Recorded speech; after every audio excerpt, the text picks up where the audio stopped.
Right now at 6, a portion of Interstate 57 still closed this morning after a deadly crash involving multiple vehicles. The former Sangamon County deputy convicted in the shooting death of Sonia Massey now asking for a retrial. Chicago City Council will take up an ordinance today that would ban THC-infused hemp products. And taking a live look outside this morning, there's that cloud cover. Mike says we have some extreme cold on the way. How's that for a Wednesday morning lineup? Good morning. Thanks for joining us. I'm Natalie Bompke. I'm Anthony Ponce. Good morning, everybody. Let's head straight over to Mike Kaplan to figure out just how cold we're talking here. Well, you know, it's already cold out there now. It's been cold for several days in a row, but tomorrow is going to be the worst of it, at least for a while. It's not like I see several days in a row of how cold it's going to be tomorrow. But out there, looking over the plaza, the park, it is still covered in snow. It's, you know, not that bad out there, I guess. There is some wind to contend with, making it feel even colder than the air temperatures. Here's what I've got. A lot of cloud cover today. Maybe a few spots could get a dusting at most of snow. There's not a big snow system coming in here, but the cold, tied to the cold front, it means business. Right now, temperatures are in the 20s. We've got 25 at Joliet and Waukegan, 20 at Valparaiso.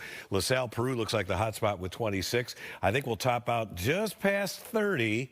And then tomorrow, oh boy, wind chills could be 15 below zero. More on that in a little bit. But right now, let's get it over to Gabriela Primus, give you a preview of what your Wednesday morning commute looks like. You know, Mike, there's a couple of crashes that are obviously causing some backups here. But your drive times inbound into the city, they're looking okay. You're under 30 minutes on the Kennedy, Eisenhower, and Stevenson. Under 20 minutes right now on the Dan Ryan. Our problem spots, of course, is what Roseanne is going to talk about in here in just a moment. Northbound I-57, that has a fatal crash investigation that's going on, starting at 127th.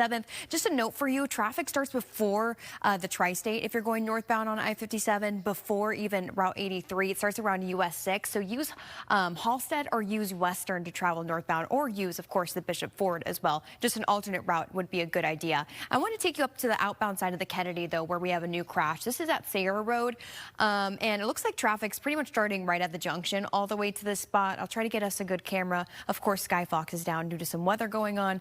I'll let you know any updates coming up. All right, thank you, Gabby. Appreciate it. And we do have a crew live on the scene of that deadly crash that Gabby just mentioned on I-57. Roseanne Tejas, we're checking in with her. Roseanne, what is the latest out there? Well, the latest is a couple of the cars involved in this crash are still on the scene.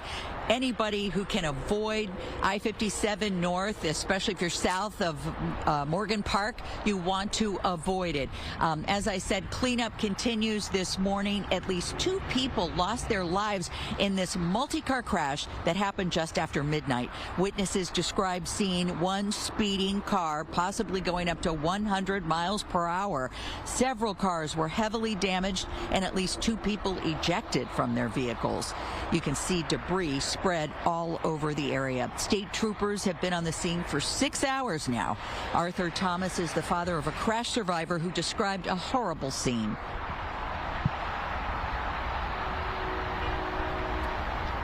Okay, well, that gentleman's daughter described being sideswiped by a car that kept going and then hit several other cars.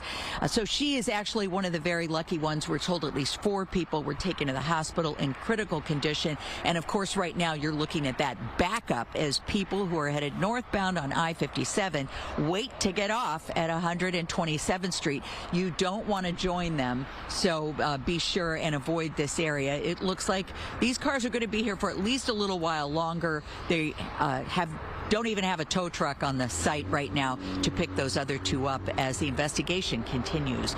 We'll be updating you throughout the morning. Back to you now in the studio. All right, thank you, Roseanne. The 7th Circuit Court of Appeals will soon make a major ruling in an immigration enforcement case. Arguments were heard yesterday over whether or not hundreds of men and women who were previously detained in Broadview should be released from federal custody. Attorneys representing those detainees have argued that they should have never been arrested in the first place. Last month, the judge sided with them, but the government appealed the decision. Homeland Security released a statement saying lawbreakers are off American streets and that the Trump administration will be vindicated. A Hanover Park police officer back at work after being detained by ICE. Officer Radul Bocevich was detained on October 15th, adding to the debate over ICE arrests across the area. Hanover Park PD maintained that he was fully authorized to work and cleared all background checks when he was hired earlier this year. He was released on bond, and his work authorization has not changed. He will also be back paid for the time he was on leave. The man suspected of shooting 2 National Guard members in Washington, D.C. last week, now entering a plea of not guilty. The 29-year-old Afghan national, who was also shot in this incident, he appeared in court via video from his hospital bed yesterday. He is facing first-degree murder and assault charges. U.S. Army Specialist Sarah Beckstrom was killed. Staff Sergeant Andrew Wolf remains in critical condition this morning. A preliminary hearing is set for January 1st. Sean Grayson, the former Sangamon County deputy convicted in the shooting death of Sonia Massey, is seeking a retrial. Grayson's attorneys say errors by the judge swung the case against their client. Grayson was convicted of second-degree murder in the shooting death of Massey. Massey called police to report a prowler in July of last year.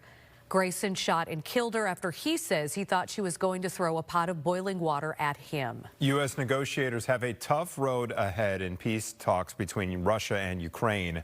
After about 5 hours of talks in Moscow yesterday, Russian President Vladimir Putin's foreign policy advisor said the discussions were, quote, constructive, but said that much work is still needed to iron out a peace plan to end the war.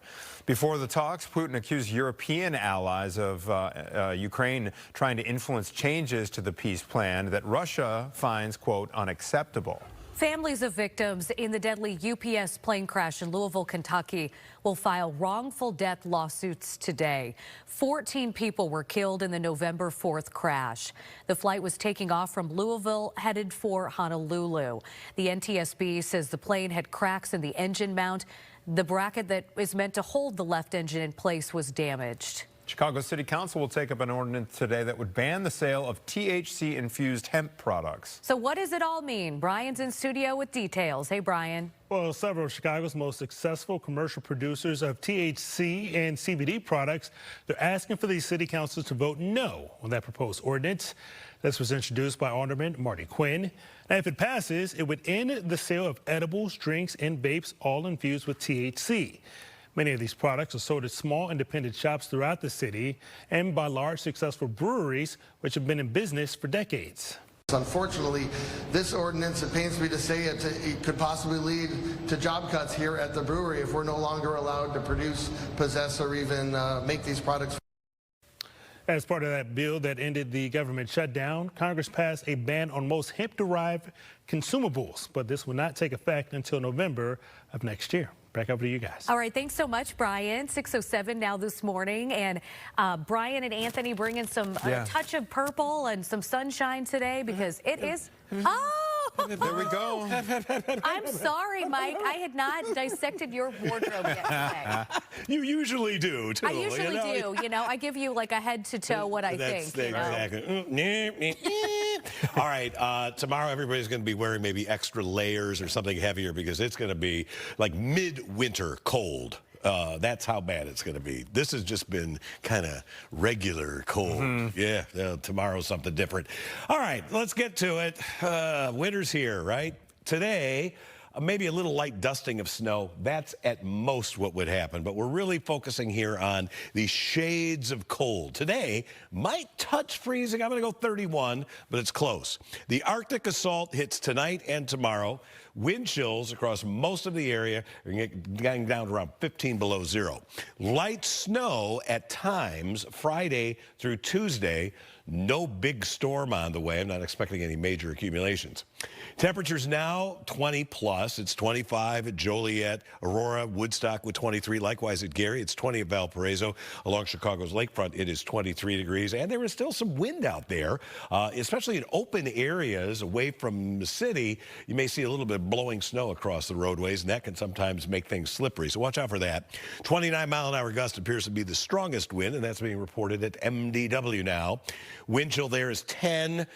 Feels like 8 at Chicago Heights, 7 at Valparaiso. Tomorrow, we're going to be putting a negative symbol in front of the wind chill. I'll show you the futurecast wind chill and talk about the risk of snow heading into the weekend. Just a couple of minutes, Anthony. Natalie? Thank you so much, Mike. Federal government now taking aim at Minnesota's Somali community City with President Trump delivering some harsh words for immigrants there. We'll be right back.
Welcome back. We continue to follow breaking news this Wednesday morning. Crews right now on the scene of a deadly crash along the northbound side of I-57. This is a live look at the scene right now. Illinois State Police say 3 people were killed.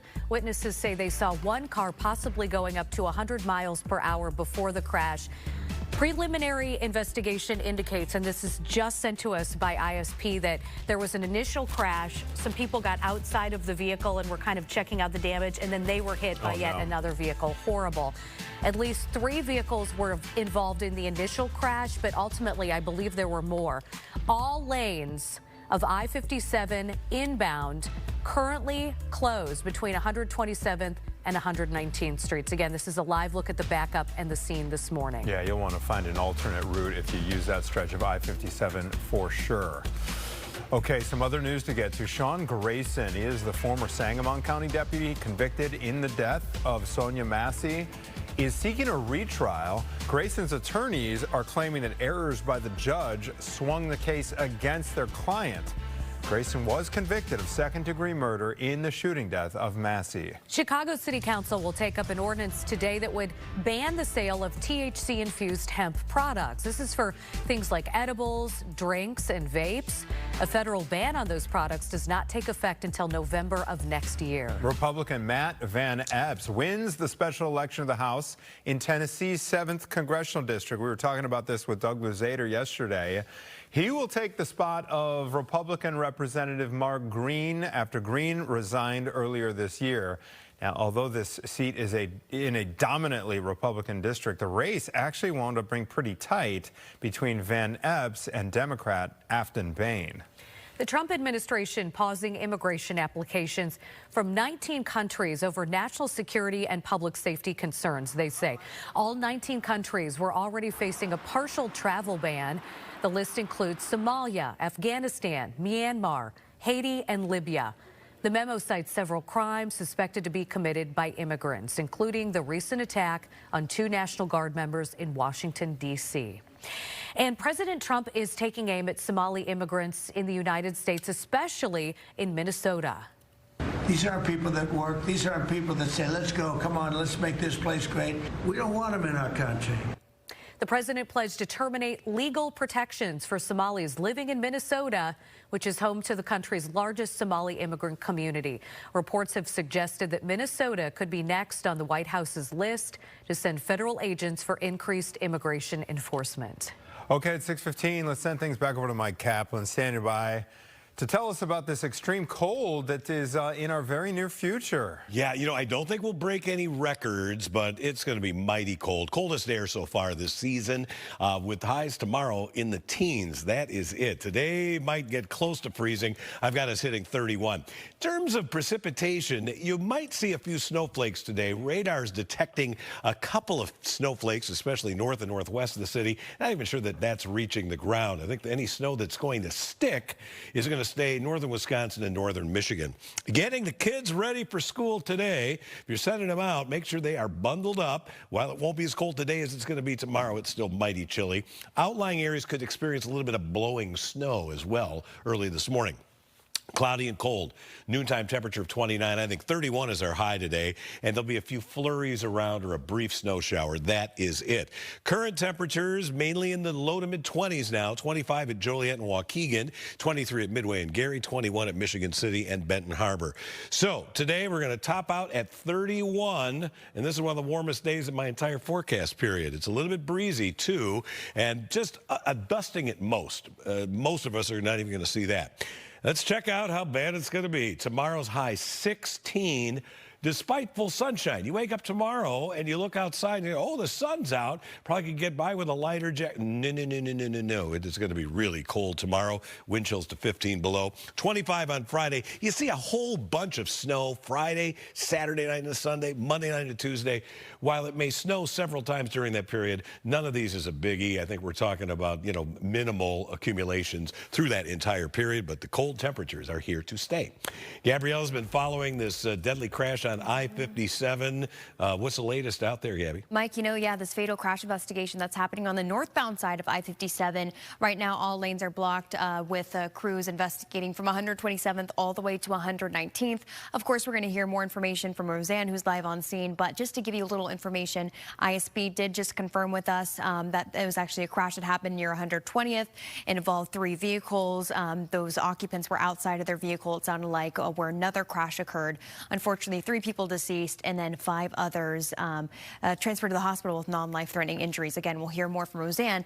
But you could see that line of traffic as you approach 127th where traffic is forced off. So 2 alternate routes for you. I suggest getting off at 147th and taking western northbound or Halstead if you can, or taking, of course, the Bishop Ford instead if you're making it up to the city, because this is a lot of backup. It's going to take a while for you to get up to 127th. Taking a look at the Dan Ryan, where things luckily are moving smooth. Under 20 minutes for your inbound trip from 95th to the Burn interchange. Looking at 35 minutes on the Stevenson, 30 minutes on the Eisenhower and the Kennedy for your inbound trips. I'll send it back to you. Thank you, Gabby. Appreciate it. 6:18. President Trump is taking new aim at his predecessors' pardons, declaring some of them void. So this could trigger some major legal battles. But as Doug Luzader reports from Washington this morning, the White House says it all comes down to President Biden's use of the auto pen. It's a full pardon. It's been signed. You might want to keep that one. It's not that President Trump hasn't signed his share of pardons, and many of them have been controversial.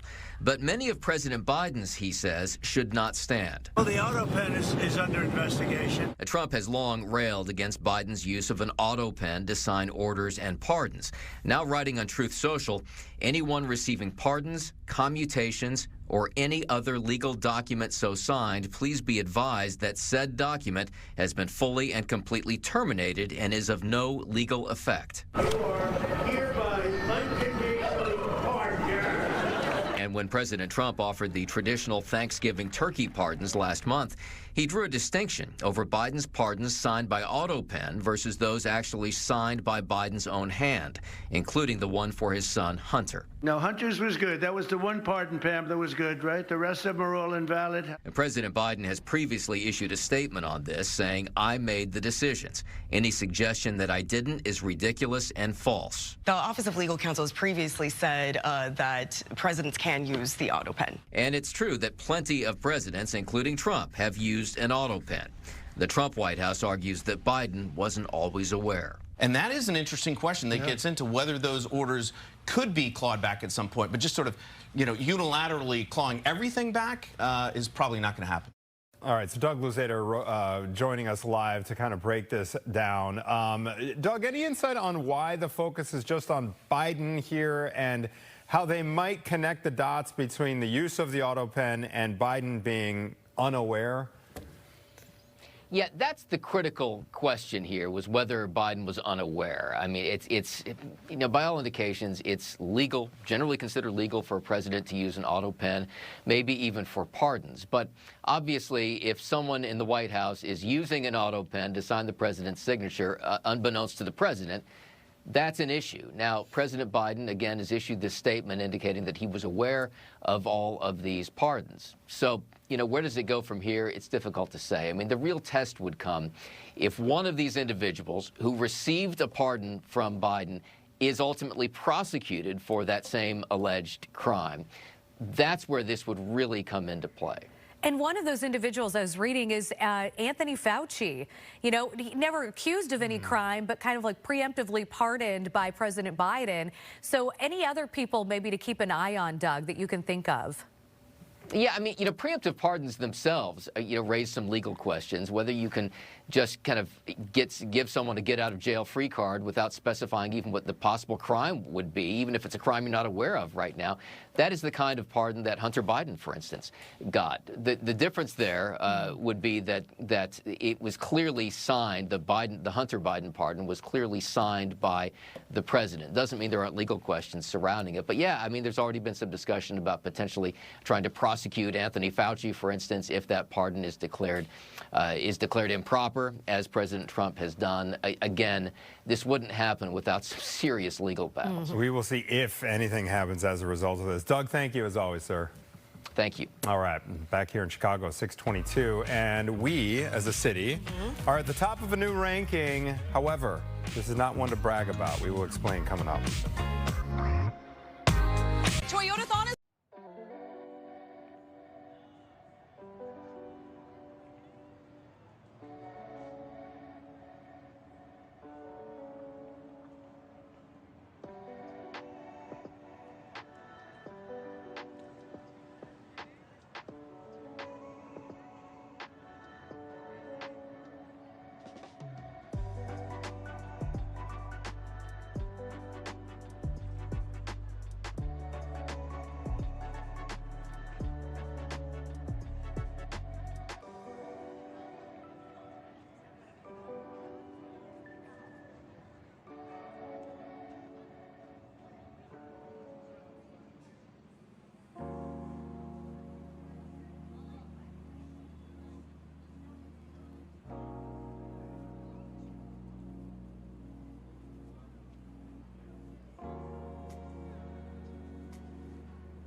Welcome back as we take a live look over the city right now. Some low-hanging clouds. It's another cold start, but it is going to be very, very cold. Tomorrow at this time, Mike will be back with timing and just how cold we're getting on our Thursday.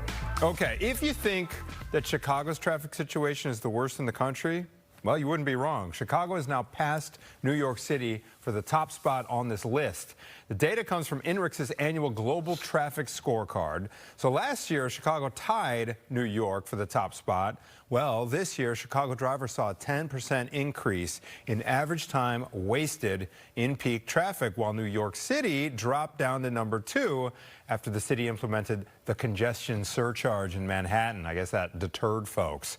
Chicago also placed 3rd for worst on the planet, behind Mexico City and Istanbul. And I can vouch for Mexico City's bad traffic. We were on the way to the airport on the way out of town.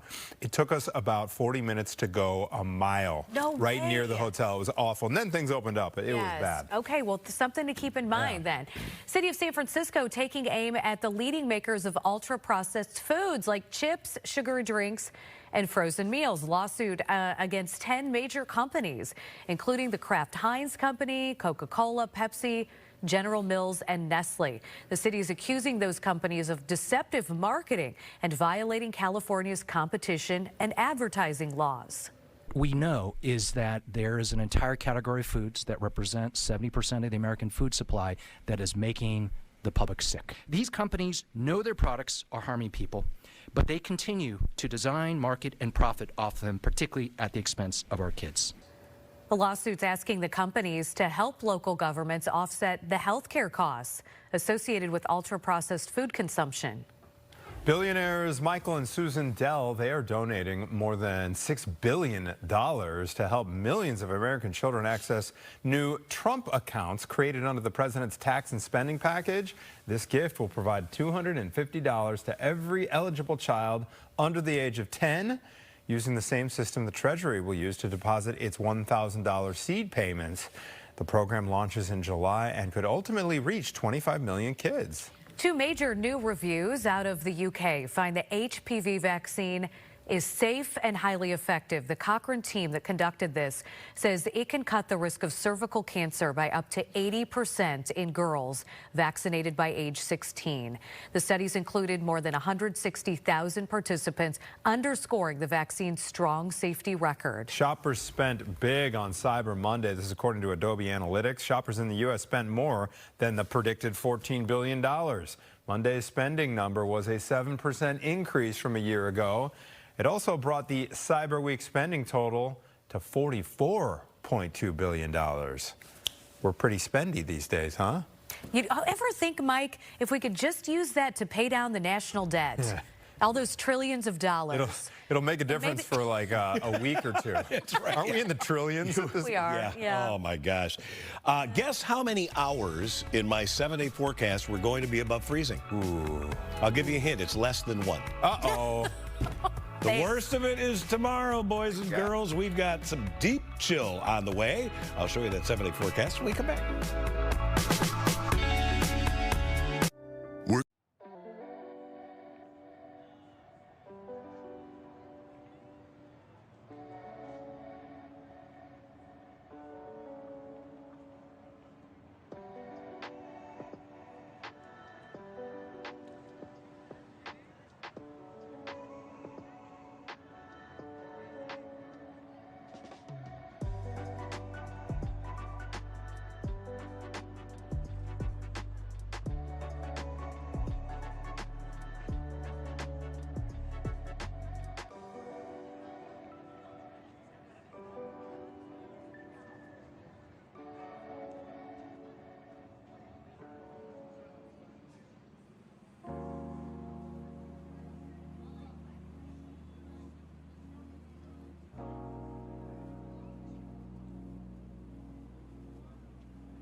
Welcome back, 6:31. We appreciate you joining us here on Good Day during our 6 o'clock hour. Here's some of the top stories we're following for you this morning.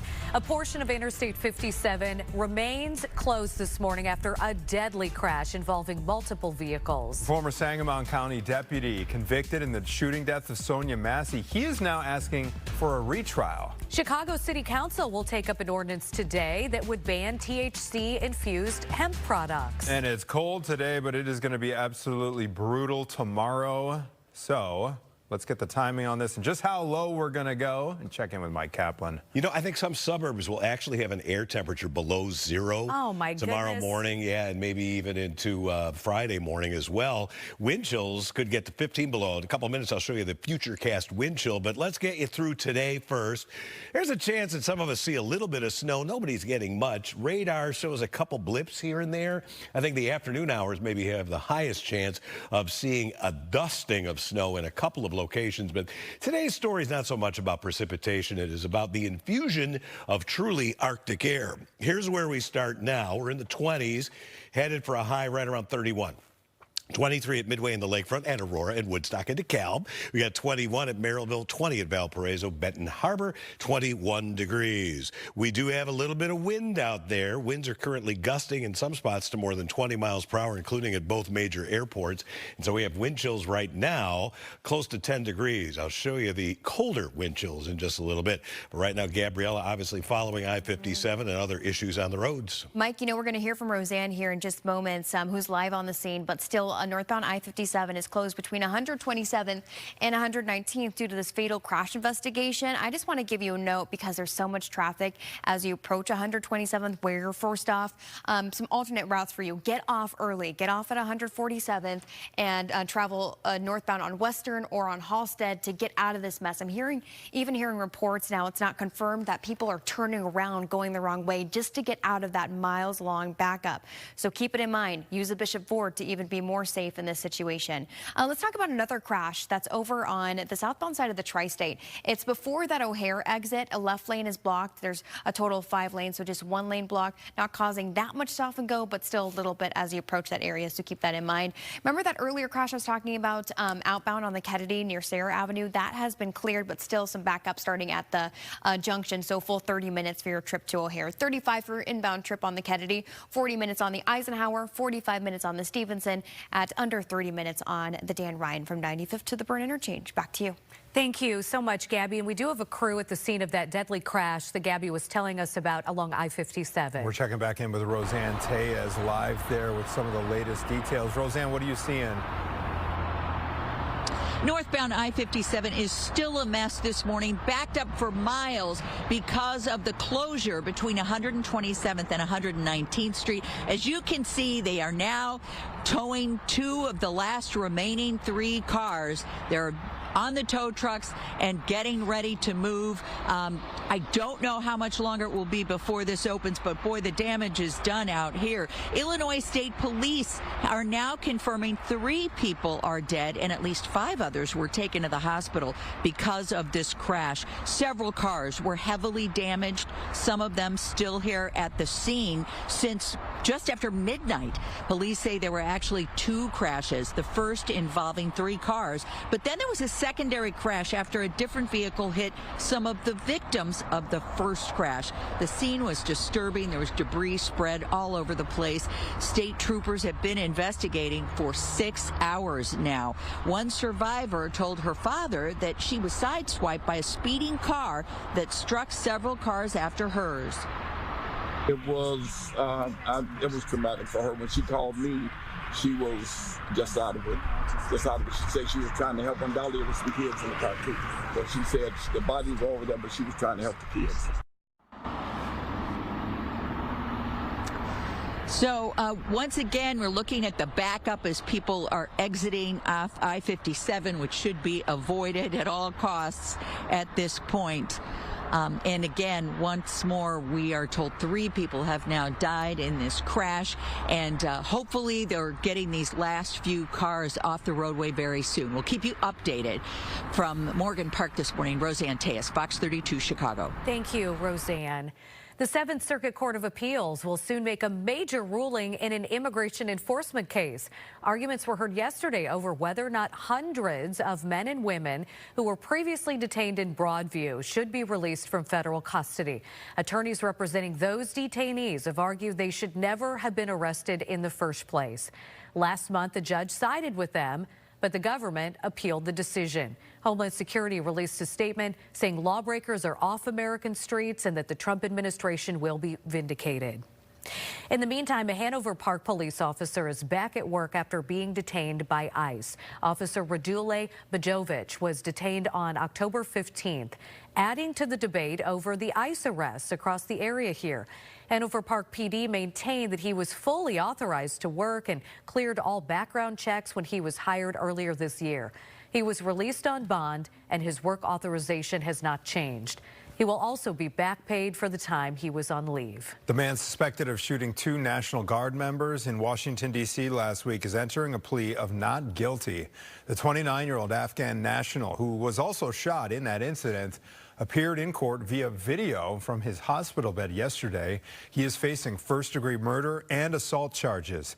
U.S. Army Specialist Sarah Beckstrom was killed, and Staff Sergeant Andrew Wolf remains in critical condition with a preliminary hearing set for January 1st. Sean Grayson, the former Sangamon County deputy convicted in the shooting death of Sonia Massey, is seeking a retrial. Grayson's attorneys say errors by the judge swung the case against their client. Grayson was convicted of second-degree murder in the shooting death of Massey. Massey called police to report a prowler in July of last year. Grayson shot and killed her after he says he thought she was going to throw a pot of boiling water at him. U.S. negotiators have a tough road ahead in peace talks between Russia and Ukraine. After about 5 hours of talks yesterday in Moscow, Russian President Vladimir Putin's foreign policy advisor said the discussions were constructive, but he said that much work is still needed to iron out a peace plan to end the war. Now, before the talks, Putin accused European allies of Ukraine of pushing changes to the peace plan that Russia finds what he described as unacceptable. Families of victims in the deadly UPS plane crash in Louisville, Kentucky will file wrongful death lawsuits today. 14 people were killed in the November 4th crash. The flight was taking off from Louisville and heading for Honolulu. The NTSB says the plane had cracks in its engine mount. That's the bracket that's meant to hold the left engine in place. People in Illinois might not be getting SNAP benefits next week. President Trump is threatening not to send those benefits to most Democrat-controlled states. The White House says it will only send benefits if those states provide information about the people receiving the assistance, and that includes their names and immigration status. The Agriculture Secretary argues this is necessary to root out what they say is fraud in the program. In July, Democratic states, including Illinois, sued to block the private data request. Chicago City Council will take up an ordinance today that would ban the sale of certain THC-infused hemp products. Brian's in studio now with the details. Hi, Brian. Well, several of Chicago's most successful commercial producers of THC and CBD products, they're asking for the city council to vote no on that proposed ordinance. This was introduced by Alderman Marty Quinn. Now, if it passes, it would end the sale of edibles, drinks, and vapes all infused with THC. Many of these products are sold at small independent shops throughout the city and also by large successful breweries which have been in business for decades. Unfortunately, this ordinance, it pains me to say it could possibly lead to job cuts here at the brewery if we're no longer allowed to produce, possess, or even make these products. As part of the bill that ended the government shutdown, Congress passed a ban on most hemp-derived consumables, but this would not take effect until November of next year. Back over to you guys. Okay, thank you so much, Brian. 6:40 now, and Mike is here, but we may wish he was not after he tells us what he has to say. Do not hate the messenger here. Yeah. Tomorrow's going to be colder than it's been so far this entire season. Really, I mean, kind of shockingly so for early December. It's the type of cold that we often get in maybe mid-January. Here's the Futurecast wind chill. Remember, wind chill doesn't affect the radiator on your car, doesn't affect the pipes outside. It is only on your skin that is exposed to the cold. And when we see numbers like we're about to, it doesn't take long for things like frostbite to set in. Today, during the heat of the day, wind chills will be around 20, but watch what happens here after dark. Here comes the cold air behind an Arctic front. By 8 o'clock, already looking at widespread single-digit wind chills north and west of the city, and then it gets worse. Tomorrow morning, about this time, we're going to be looking at sub-zero wind chills pretty much area-wide, and in some cases, double-digit below zero wind chills. May not get to minus 20, but ooh, it's mighty close. Temperatures warming only into the teens tomorrow, and the winds dying down a little bit, but we still have these wind chills all day long in the single digits, and tomorrow night, another really cold one, although likely not as cold as what we'll have tomorrow morning, so that by the time we get up on Friday morning, instead of minus 17s, it's only about minus 5 to minus 10. Still, you know, we're splitting hairs. On Friday, I think we have a good chance of maybe flirting with the upper 20s. Today, let's go for 31. Cloudy, breezy, and cold. Spotty light snow, nothing more than a dusting. Tonight, skies will clear out, and then there's that high of 16 with sunshine tomorrow. And then we'll have several chances for some very light snow Friday night into Tuesday. Natalie? Thank you, Mike. Plenty more to come here on Good Day Chicago. The search for the missing Malaysia Airlines flight will resume more than a decade after it went missing.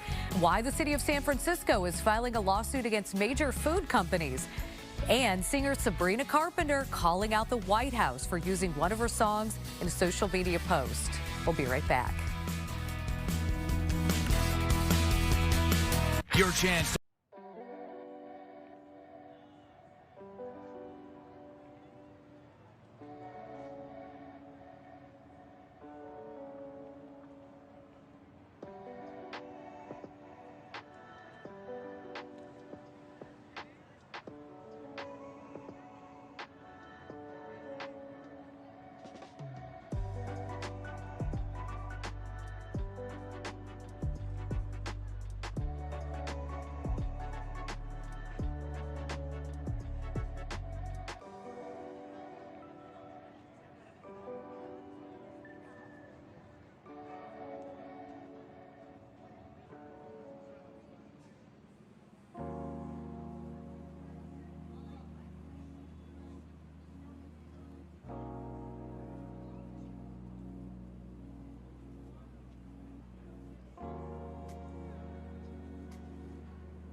Welcome back, 645. Republican Matt Van Epps's win in the special election of the House in Tennessee's 7th Congressional District. It was closer than a lot of folks thought it'd be.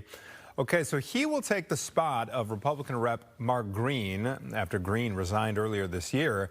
And although the seat is in a dominantly Republican district, the race between Van Epps And Democratic challenger Afton Bain was very close. Trump administration pausing immigration applications from 19 countries over national security and public safety concerns, they say. All 19 countries were already facing a partial travel ban. The list includes Somalia, Afghanistan, Myanmar, Haiti, and Libya.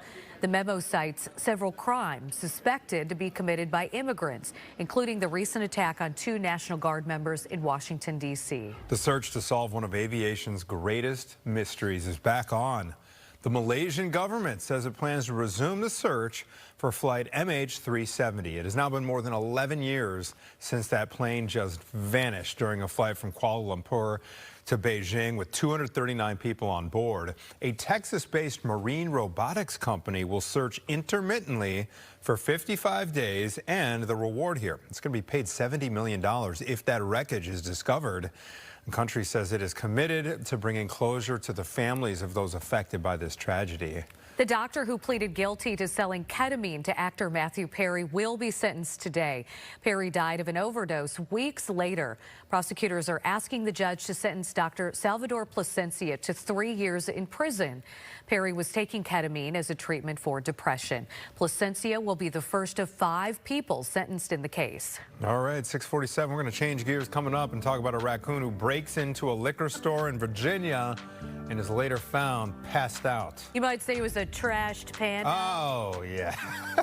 I saw that in a headline. It wasn't mine. That's good. Fox 32 proud to support iHeartMedia and Lurie Children's Radiothon for another year. This is your opportunity to make a donation to Lurie Children's Hospital. Your support helps fund research, support families, and provide much needed care to children in our community. Now, you don't need to wait to donate. You can just text Lurie, the word Lurie, to 34984. or click the QR code right there on your screen. And then make sure you join us live next Thursday, the 11th, as we check in with the Radiothon as their phones start ringing.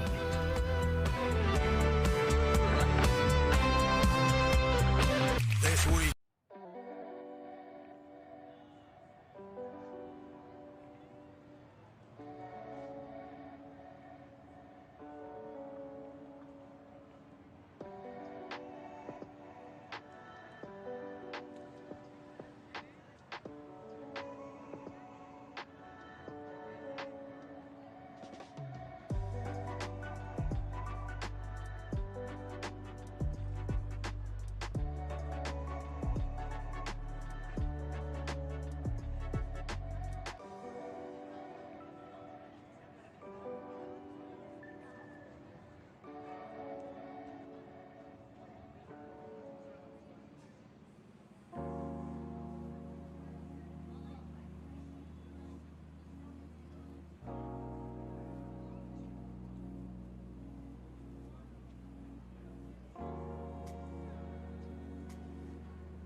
And welcome back. We continue to follow breaking news this morning. Crews still on the scene of a deadly crash that happened on the northbound side of I-57. And this happened like around midnight, so they have been there for a long time.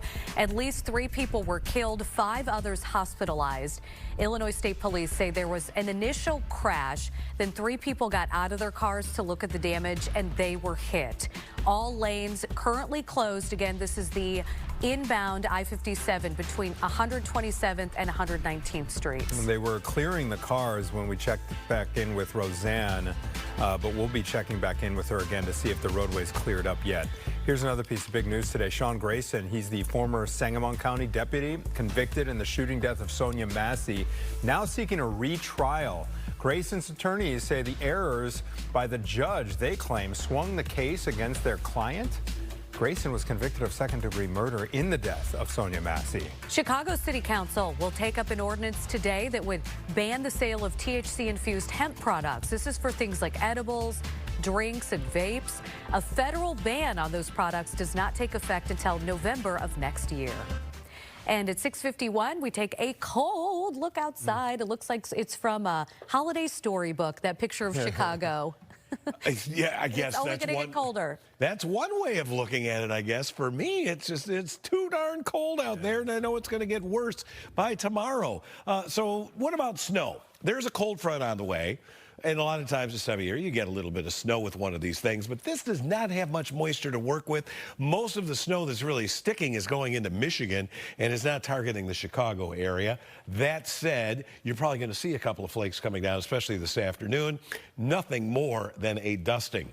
All right, this is the actual front. The truly bitterly cold air lags a little bit behind that actual blue line.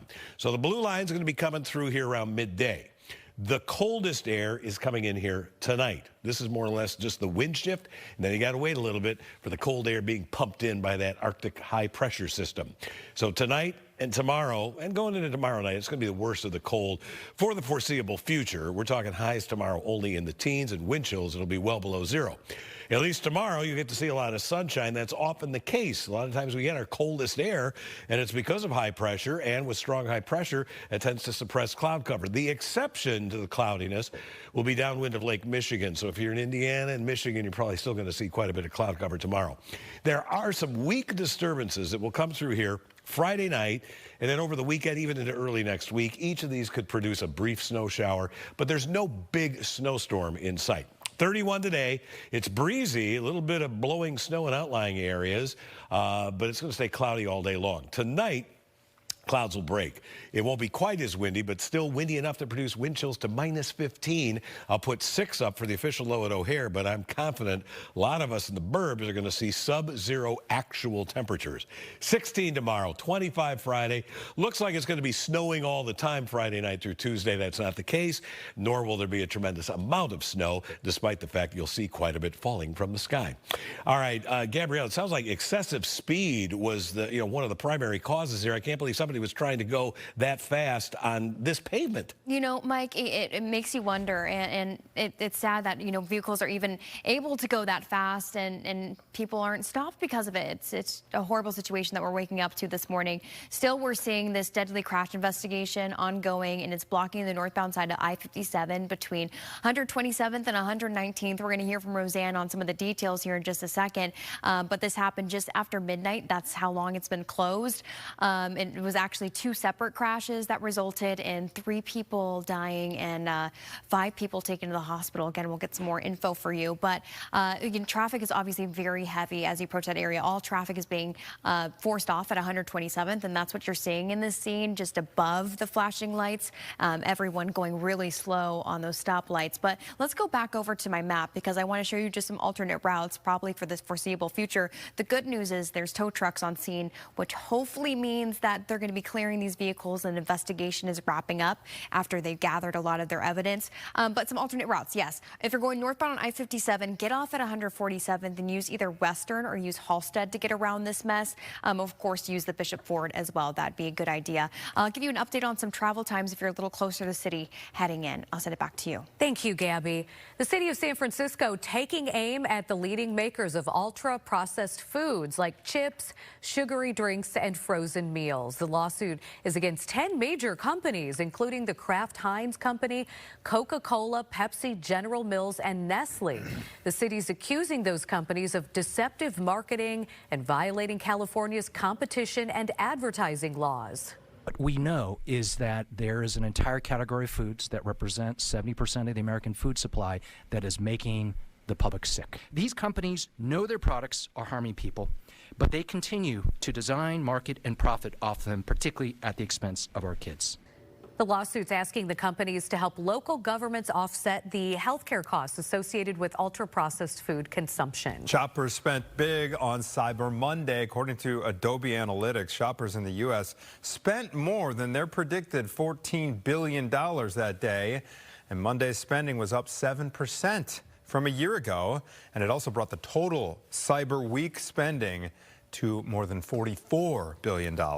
Singer Sabrina Carpenter slamming the Trump administration after the White House posted that clip using her song. The video posted to X appears to show immigration arrests set to Carpenter's song Juno. Have you ever tried this one? Have you ever tried this one? Have you ever tried this one? Carpenter called the video, quote, evil and disgusting. She added that she does not want to be involved with the administration's agenda. White House responded saying in part, quote, we won't apologize for deporting dangerous criminal, illegal murderers, rapists, and pedophiles from our country. All right, switching gears here. A masked bandit was found on the bathroom floor at a liquor store. Look at that. Passed out. That raccoon had a little too much to drink. Look at that. There's the evidence. Officers got a call about a break-in at a store in Ashland, Virginia.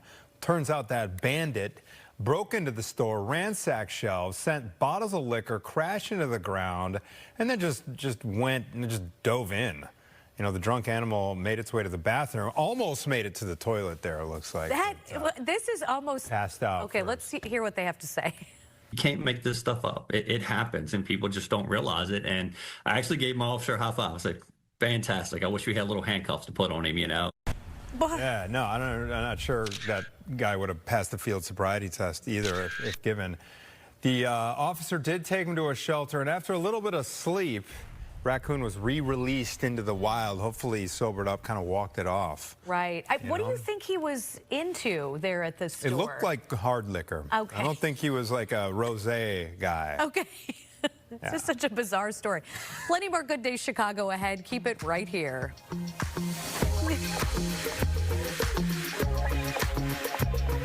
Affordable.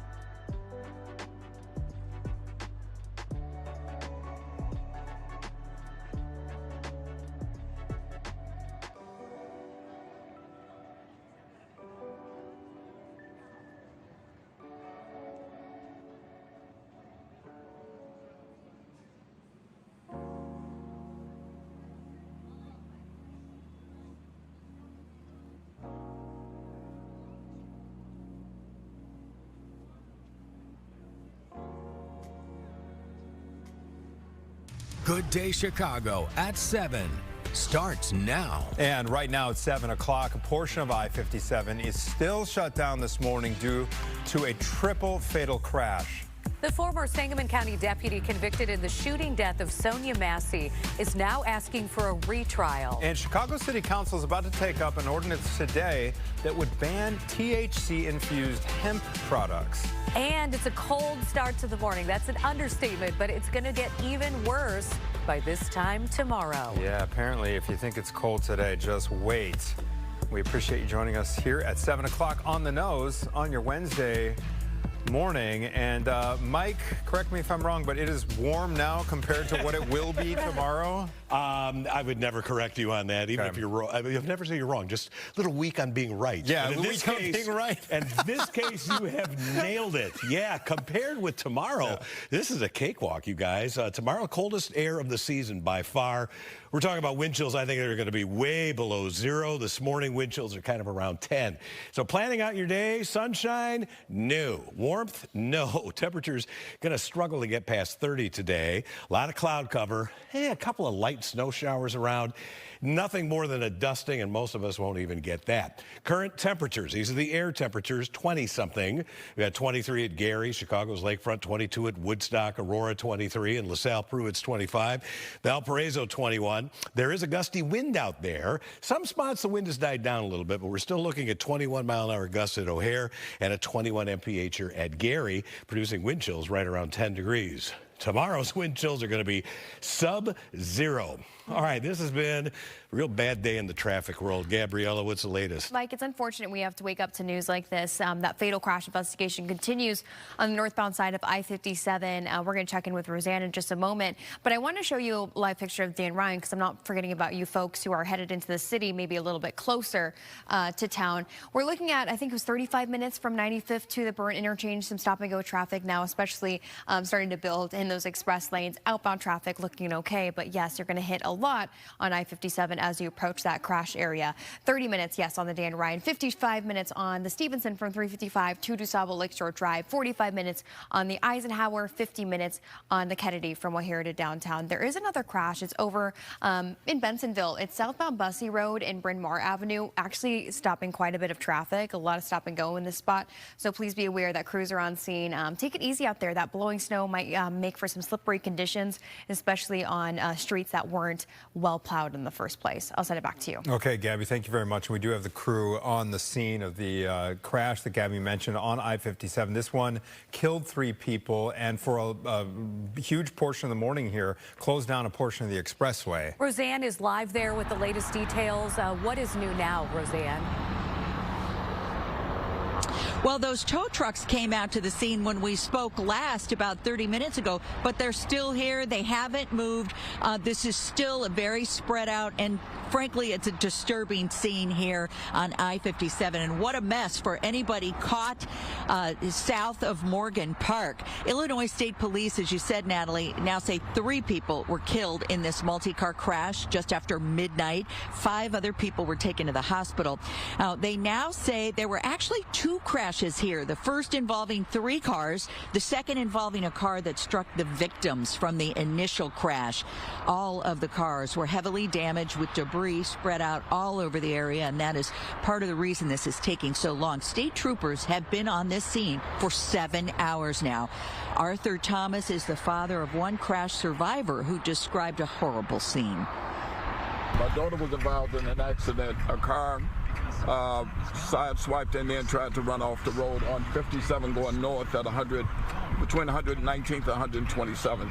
And the cars had hit a couple of more cars, and they ran off the road, and when she stopped, the car they hit in front of her, I guess they knocked the people out of the car. Back live now, you're looking at the cars on the northbound side of I-57. They're coming up on 127th Street.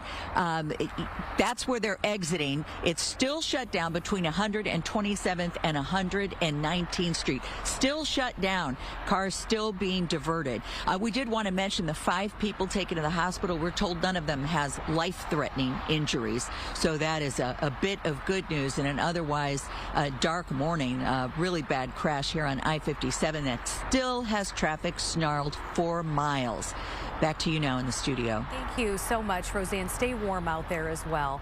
The 7th Circuit Court of Appeals will soon make a major ruling in an immigration enforcement case. Arguments were heard yesterday over whether or not hundreds of men and women who were previously detained in Broadview should be released from federal custody. Attorneys representing those detainees have argued that they should have never been arrested in the first place. Last month, the judge sided with them, but the government appealed the decision. Homeland Security released a statement saying lawbreakers are off American streets and that the Trump administration will be vindicated. A Hanover Park police officer back at work after being detained by ICE. Officer Radule Bojovic was detained on October 15th, adding to the debate over ICE arrests across the area. Hanover Park maintained that he was fully authorized to work. He cleared all background checks when he was hired earlier this year. He was released on bond, and his work authorization has not changed. He will also be back paid for the time he was on leave. The man suspected of shooting 2 National Guard members in Washington, D.C. last week, he's entering a plea of not guilty. The 29-year-old Afghan national, who was also shot in this incident, appeared in court via video conference from his hospital bed. He's facing first-degree murder and assault charges. U.S. Army Specialist Sarah Beckstrom was killed. Staff Sergeant Andrew Wolf still in critical condition this morning, with the preliminary hearing for the shooter set for January 1st. Sean Grayson, the former Sangamon County deputy convicted in the shooting death of Sonia Massey, is seeking a retrial. Grayson's attorneys say errors by the judge swung the case against their client. Grayson was convicted of second-degree murder in the shooting death of Massey. Massey called police to report a prowler in July of last year. Grayson shot and killed her after he says he thought she was going to throw a pot of boiling water at him. U.S. negotiators have a tough road ahead in peace talks between Russia and Ukraine. After about 5 hours of talks in Moscow yesterday, Russian President Vladimir Putin's foreign policy advisor said the discussions were constructive, but added that much work is still needed to be done to iron out a peace plan here. Now, before the talks, Putin accused European allies of Ukraine of pushing changes to the peace plan that Russia finds unacceptable. Families of victims in the deadly UPS plane crash in Louisville, Kentucky will file wrongful death lawsuits today. 14 people were killed in the November 4th crash. The flight was taking off from Louisville and heading for Honolulu. The NTSB says the plane had cracks in its engine mount. That is the bracket that is meant to hold the left engine in place. People in Illinois might not be getting SNAP benefits next week. President Trump threatening not to send those benefits to most Democrat-controlled states. The White House says it will only send benefits if those states provide information about the people receiving the assistance. That includes their names and immigration status. The Agriculture Secretary argues this is necessary to root out what they say is fraud in the program. In July, Democratic states, including Illinois, sued to block the private data requests. Chicago City Council will take up an ordinance today that would ban the sale of certain THC-infused hemp products. Brian's in studio now with details. Well, several of Chicago's most successful commercial producers of THC and CBD products, they're asking for the City Council to vote no on that proposed ordinance. This was first introduced by Alderman Marty Quinn. If it passes, it would end the sale of edibles, drinks, and vapes, all infused with THC. Many of these products are sold at small independent shops throughout the city and also by large successful breweries which have been in business for decades. Unfortunately, this ordinance, it pains me to say it could possibly lead to job cuts here at the brewery if we're no longer allowed to produce, possess, or even make these products. As part of the bill that ended the government shutdown, Congress passed a ban on most hemp-derived consumables, but this will not take effect until November of next year. Anthony? Okay, Brian, thank you very much. Well, the village of Dalton has officially designated that home right there. That's the childhood home of Pope Leo XIV. This is now a historic landmark. The village bought the house earlier this year for $375,000. Pope Leo, who was born Robert Prevost, spent his childhood in that home on East 141st Place until 1969. You can tell we did not take that video recently. No. Because it looks Look at that green grass. I miss it. I miss it already, Mike. All right, let's take a live look outside. Time for another check of the forecast. And boy, I mean, by just looking out there, you can see it is cold. Yeah. And tomorrow, it'll only be the brave people out there. We're kind of going through a whole series of our shots It's a there. gallery. And they're all gray. They are all shades of gray, right? All right, it's going to be another cloudy day, and it's cold, but it's not as cold as what's coming in here tonight and tomorrow. I found a camera where we can kind of at least see below the top here. We're at 875 North Michigan Avenue at the building formerly known as the John Hancock Building. And you can see some low clouds and fog out there. A few spots may see a flurry, but in terms of accumulating snow, I don't have it in my forecast. It could be at most a dusting. Here's a look at the radar. You see a few returns over the lake. That is it. If we see some snow, I think it's going to be this afternoon. Temperatures right now are in the 20s, which isn't that far from normal for this time of morning, this time of year. It's 25 at Joliet, Waukegan 26, likewise at Rockford, and DeKalb it's 23. How about Northwest Indiana, Valparaiso, Michigan City, and Rensselaer at 21, and it's also 21 in Benton Harbor, where skies are also cloudy. So let's look at our future cast. There's a cold front that's going to be moving through here right around midday. The actual temperature plunge will be happening tonight, however. Sometimes with the front, there's a little bit of a delay before the actual cold air starts to move in.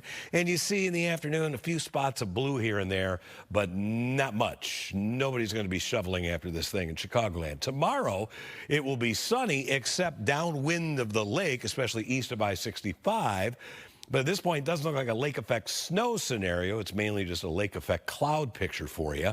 But despite that sunshine, temperatures tomorrow are going to really suffer. Take a look at the 7-day forecast, if you dare. Today, 31. That's one of the hottest of the bunch. 16 tomorrow, despite that sunshine. We'll be in the mid-20s on Friday. And you see a whole lot of snow Friday night, Saturday, again into Sunday, Monday night into Tuesday. It's never going to snow a lot. These are all little weak systems, probably no more than an inch or so from any of these, so no big accumulating snows, but just going to kind of keep a fresh coating of white out there going into next week. Anthony, Natalie, back to you. Okay, thank you very much, Mike. Appreciate it. 7-11. The federal government is now taking aim at Minnesota's Somali community, with President Trump delivering some harsh words for immigrants. We'll have more on that coming up.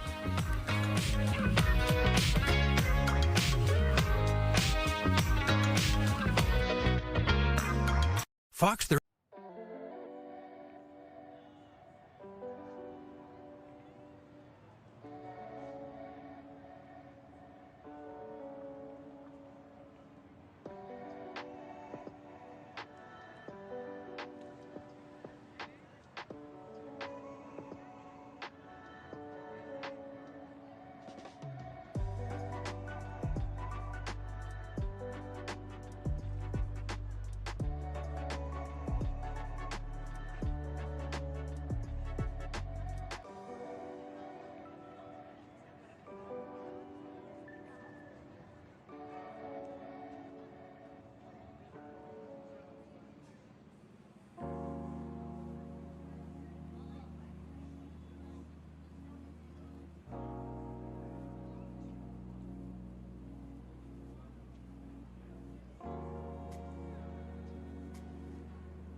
All right, welcome back. We continue to follow breaking news this morning. Crews remain on the scene of a deadly crash along the northbound side of I-57. At least 3 people were killed, 5 others hospitalized. Illinois State Police say there was an initial crash, then 3 people got out of their cars to inspect the damage and they were hit. All lanes are currently closed between 127th and 119th Streets. Again, this is I-57 inbound. Sean Grayson, the former Sangamon County deputy convicted in the shooting death of Sonia Massey, is seeking a retrial. Grayson's attorneys say they claim there were errors by the judge that swung the case against their client. Grayson was convicted of second-degree murder in the shooting death of Sonia Massey. Chicago City Council will take up an ordinance today that would ban the sale of THC-infused hemp products. This is for things like edibles, drinks, and vapes. A federal ban on those products does not take effect until November of next year. Republican Matt Van Epps has won the special election of the House in Tennessee's 7th Congressional District. He will take the spot of Republican Representative Mark Green after Green resigned earlier this year. Now, the reason we're mentioning this here locally is this is a dominantly Republican district. However, the race between Van Epps and Democrat Afton Bain was razor tight. President Trump is taking aim at Somali immigrants within the United States, especially in the state of Minnesota. These aren't people that work. These aren't people that say, let's go, come on, let's make this place great. We don't want them in our country. The president pledged to terminate legal protections for Somalis living in Minnesota, which is home to the country's largest Somali immigrant community. Reports have suggested that Minnesota could be next on the White House's list to send federal agents for increased immigration enforcement. The search to solve one of aviation's greatest mysteries is back on. The Malaysian government says it plans to resume the search for flight MH370. And it has now been more than 11 years since that plane just vanished during a flight between Kuala Lumpur and Beijing with 239 people on board. A Texas-based marine robotics company is going to be searching intermittently for 55 days. It's going to be paid $70 million if the wreckage is discovered. The country says it is committed to bringing closure to the families of those folks affected by the tragedy. 7:17 now, and we want to send it over to Mike Kaplan. Boy, what a not great look. Yeah. I can think of other words to use, but they're not TV appropriate. Oh, boy, it's just gray out there. There's some fog. A few spots may see a flurry, and it is cold, although the flavor of cold is going to get more pungent tomorrow. Out there right now, let's look at the radar, and the accumulating snow is pretty much confined to parts of Michigan. And you see a whole lot of other spots where there are a couple little light snow showers here and there, even one here in southern Wisconsin. A lot of that may not even be reaching the ground. Let me actually tune into the Milwaukee area radar. Yeah, it's just a couple little flurries out there. That's the deal here today. Not about the snow, it's about the inbound cold that will be moving in with gusto tonight and tomorrow.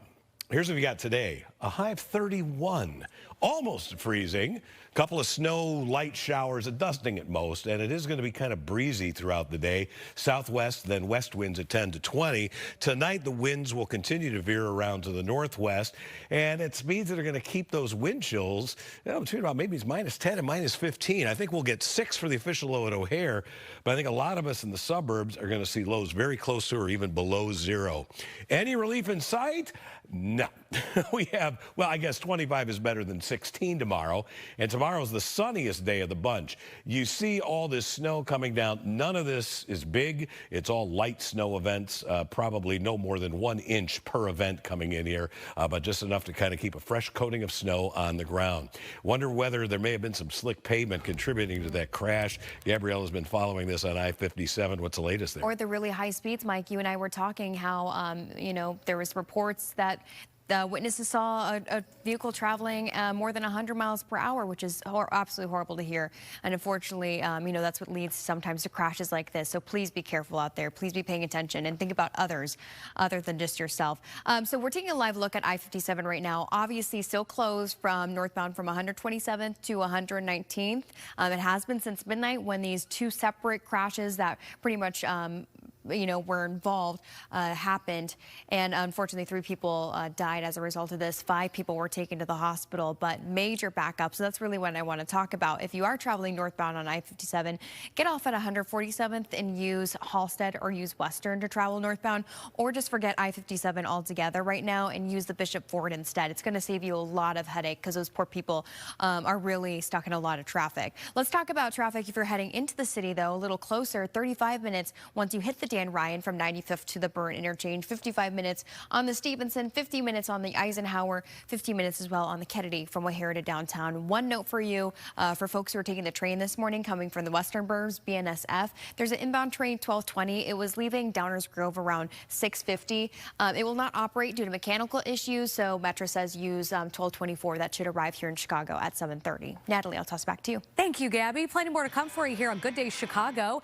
We are live at the scene of that deadly crash that Gabby's been telling us about along Interstate 57. We're going to get an update for you from Roseanne. Consumers spent big over the past week. We're going to talk with an expert about holiday spending and how it can impact the economy ultimately. And if you still need a Christmas tree, we're sending Jake out with his saw. What could happen, really? He's going to be live at a tree farm with more on what they have to offer. We'll be right back.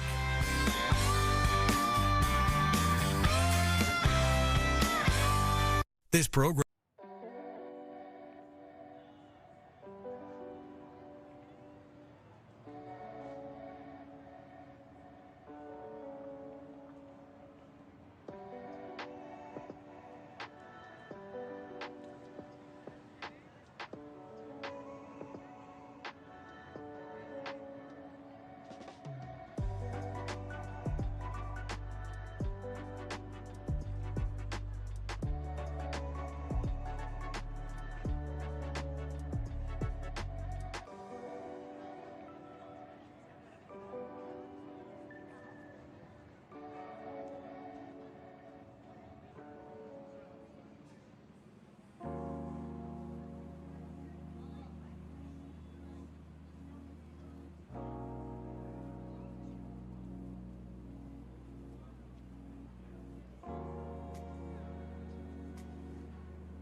How much are people spending on holiday shopping this year, and how much will that spending impact the overall economy?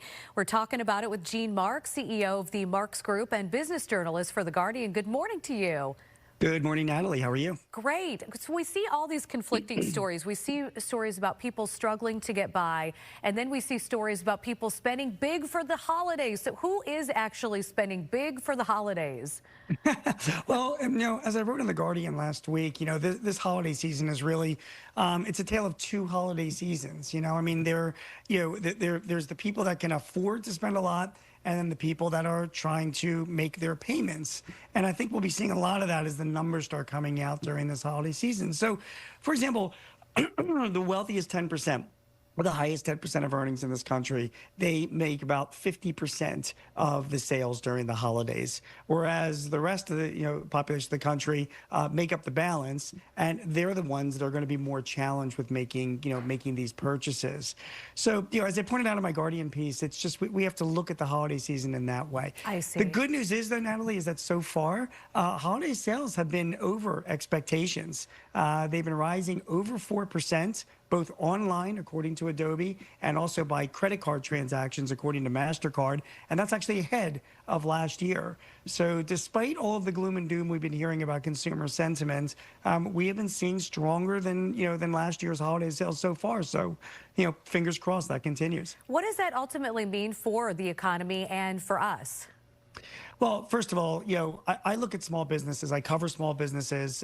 Small businesses make up more than half of the country's gross domestic product, employ half of the country's, workers, and the holiday sales period is a time that makes up, almost 50% of their sales. So if there is a pullback in spending by consumers, that's going to impact small businesses a lot because people, if they're going to save money, tend to gravitate more towards the big box stores like the Walmarts and the Targets. I think that will have an impact on the economy if that is what's happening. Again, the good news is Small Business Saturday, which just happened a couple days ago, was pretty strong. According to anecdotal reports that I'm hearing, we're waiting for the final numbers to come in. So again, fingers crossed that that strength in shopping will continue.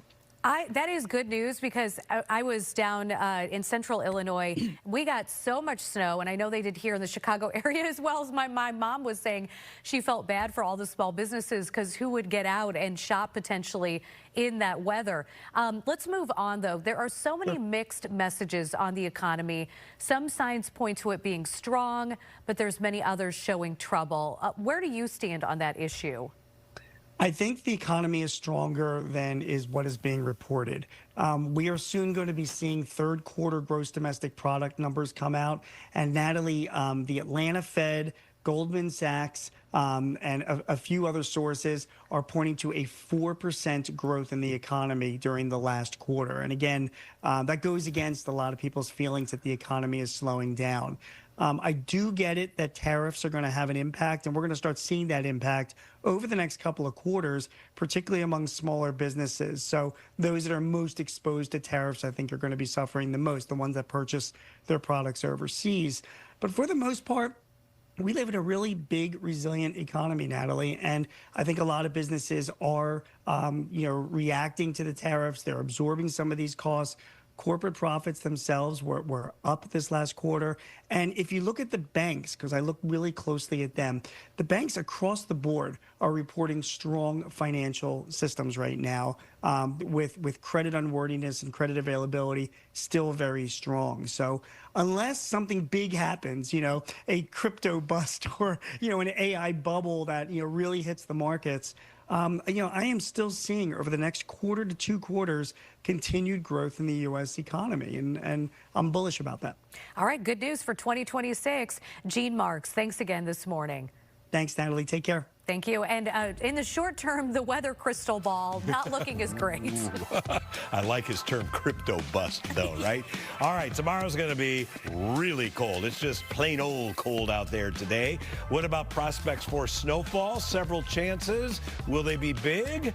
I'll let you know a little bit. That's what we call a tease in the business.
Welcome back. Good morning, everybody. You're watching Good Day Chicago here at 7:30.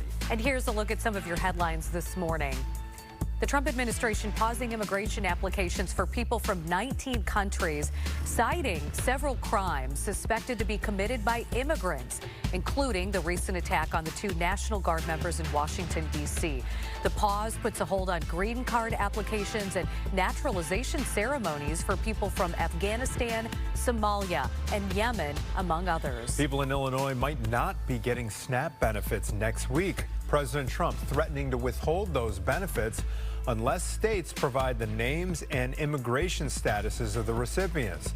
The Agriculture Secretary argues that this move is necessary to root out what they are calling fraud within the SNAP benefits program. The Malaysian government will soon resume the search for MH370. It has been more than 11 years since the plane vanished during a flight from Kuala Lumpur to Beijing. 239 people were on board. Malaysia's government has hired a Texas-based marine robotics company to conduct the search. And the big breaking local story of the morning, a portion of I-57 remaining closed after a fatal crash. Roseanne has more now. She is live along I-57 on the cleanup. Roseanne? Right, I-57 still a mess this morning, backed up for miles because of the shutdown between 127th and 119th Street. Now, this is going on 7 hours, more than 7 hours and counting now. Illinois State Police confirmed 3 people were killed in this crash and at least 5 others were taken to the hospital. Several cars were heavily damaged, some of them still here at the scene, as you can see. Police say there were actually 2 crashes. The first involved 3 cars. Then there was a secondary crash after a different vehicle hit some of the victims from the first crash. The scene was disturbing with debris spread all over the roadway. One survivor told her father that she had been sideswiped by a speeding car that then struck several cars after hers. It was traumatic for her. When she called me, she was just out of it. She said she was trying to help them. Dolly, there was some kids in the car too. But she said the bodies were over there, but she was trying to help the kids. And of course, she was one of the very lucky victims to survive this crash. 5 others in the hospital were told they do not have life-threatening injuries. But this is the scene right now on I-57 as these people exit at 127th. It is still brutal in the traffic department. You'll want to avoid it if you can. Right now, the tow trucks are at the scene, but they have been here for over an hour. They have the cars loaded, but they still have work to do. They are still investigating. In Morgan Park, Roseanne Tejas, Fox 32, Chicago. Okay, Roseanne, thank you for the update there. Meantime, a man is dead after he was hit by a train while removing snow from a station. Naperville City Manager Doug Krieger says this happened at the station along 4th Avenue.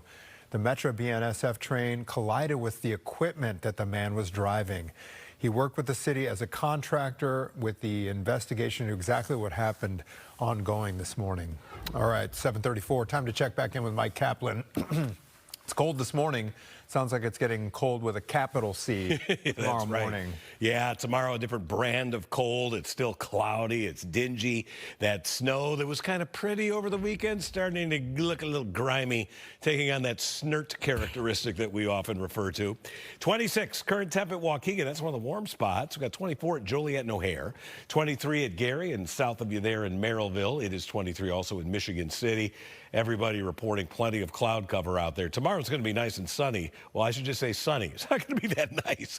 All right, 24 hours ago, temperatures were not as warm as they are right now. We've seen a 7-degree bump up at O'Hare, a 10-degree bump up at Woodstock, but it's about the same in northwest Indiana. These are the winds coming out of the south-southwest right now. Speeds generally between about 10 and 15 miles per hour. Gary a little bit stronger, but these winds are enough to produce wind chills currently, slightly into the double digits. A couple of spots are single digits like Valparaiso, Chicago Heights, but most of us kind of in that 10 to 15 degree range on exposed skin. Well, let's look at our futurecast wind chill. During the afternoon, wind chills today going to be in the teens and 20s, and then watch what happens overnight if you dare. Look look at these numbers, by tomorrow morning, you're looking at a lot of spots that are colder than -10, the wind chills, and it doesn't get much better during the day. Won't be as windy in the afternoon as it is in the morning. Consequently, the wind chills will be at least positive integers. But then tomorrow night into Friday morning, once again, a lot of areas, especially northwest of the city, will see those double-digit wind chills below 0.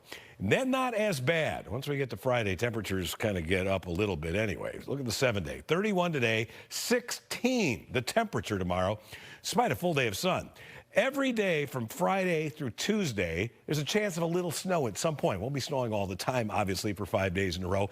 None of these is a big snowstorm. It's just little nuisance snows coming in almost at regular intervals going into next week. Got some lovely photos to share with you coming in from our viewers. Now, this is a set of pics from Sue King. She is in DeMott, Indiana. So let's examine this. On the left, that is a robin. Not all robins migrate. A lot of people think, oh, they only come back in spring. That's not true. A lot of robins overwinter. On the right, you've got a cardinal and a red-bellied woodpecker at those feeders. And then on the ground, a lot of people call these snowbirds. These are actually called dark-eyed juncos. They are here in winter. They actually fly away to the north during the warmer season. Good pictures there. And here's a different type of bird. This is from Jim Alsop. He used to be with the National Weather Service office here in Romeoville, and he is an avid photographer and traveler now in his retirement. He is in the South Ocean right now, the Southern Ocean, and he happened to be in the Falkland Islands. Those are called Gentoo penguins, and they are diving into the water there. Good picture there, Jim. Thank you for sharing. And I may share a few more of his pictures as he heads toward Antarctica. Oh. How about them apples? Yeah. And here you go from Amanda Wendt. That's De Niro having fun. You talking to me? Is nobody else talking to me? You talking to me? You talking to me? De Niro enjoying the snow out there. I like the fact De Niro's got a little scarf or something on there in your snow-covered yard. Thank you all for sharing your pictures with us. And keep them coming with the Fox 32 weather app. Anthony, what are we looking at on the road? Well, for sure, avoid I-57 if you are coming in northbound from the southwest suburbs. It is completely shut down. Gabby's been saying you got to get off at 142nd Street to avoid a huge backup there in the wake of a triple fatal accident that happened 7 hours ago. State troopers still on the scene there processing the investigation. Here's a look at your other drive times. They're all in the red this morning at 7:38. More.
The Seventh Circuit Court of Appeals will soon make a major ruling in an immigration enforcement case. Arguments were heard yesterday over whether or not hundreds of men and women who were previously detained in Broadview should be released from federal custody. Attorneys representing those detainees have argued that they should have never been arrested in the first place. Last month, a judge sided with them, but the government appealed the decision. A Hanover Park police officer back at work after being detained by ICE. Officer Radule Bajevic was detained on October 15th, adding to the debate over ICE arrests across the area. Hanover Park PD maintained that he was fully authorized to work and cleared all background checks when he was hired earlier this year. He was released on bond and his work authorization has not changed. He will also be back paid for the time that he was on leave. The man suspected of shooting 2 National Guard members in Washington, D.C. last week is entering a plea of not guilty. The 29-year-old Afghan national, who was also shot in that incident, appeared in court via video from his hospital bed yesterday. He is facing first-degree murder and assault charges. U.S. Army Specialist Sarah Beckstrom was killed, and Staff Sergeant Andrew Wolf remains in critical condition this morning. A preliminary hearing is set for January 1st. Sean Grayson, the former Sangamon County deputy convicted in the shooting death of Sonia Massey, is seeking a retrial. Grayson's attorneys say errors by the judge swung the case against their client.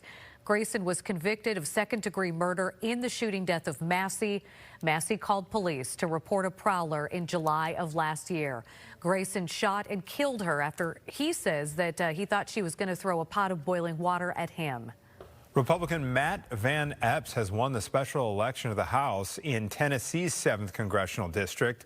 So he will take the spot of Republican Representative Mark Green after Green resigned earlier this year. And although this seat is in a dominantly Republican district, the race between Van Epps and Democrat Afton Bain was close. Meantime, U.S. negotiators still have a tough road ahead in peace talks between Russia and Ukraine. After about 5 hours of talks in Moscow yesterday, Russian President Vladimir Putin's foreign policy advisor said the discussions were constructive, but still added that much work is needed to iron out a peace deal here. Now, before these talks, Vladimir Putin accused European allies of Ukraine of trying to influence changes to the peace plan that Russia finds unacceptable. Families of victims in the deadly UPS plane crash in Louisville, Kentucky will file wrongful death lawsuits today. 14 people were killed in the November 4th crash.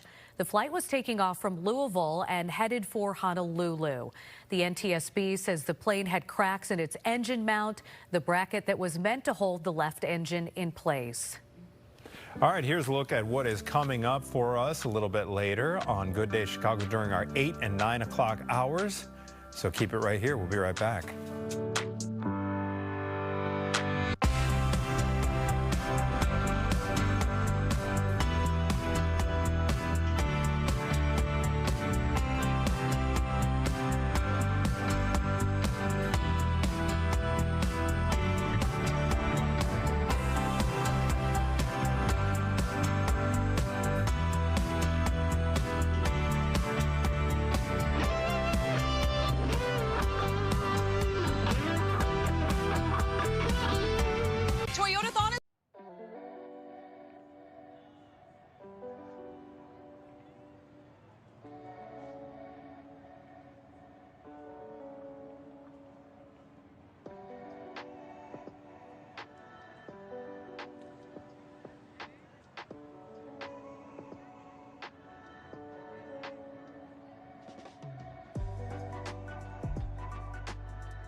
We are following some breaking news. At least 3 people are dead after a crash on I-57 inbound. Northbound side, that's right. 5 other people are in the hospital, and state police say this all started with a 3-car crash.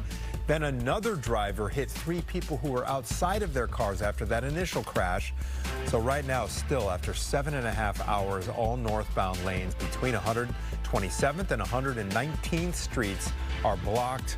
While state troopers and police investigate, we will let you know if anything changes. And as soon as that roadway opens back up, we'll let you know.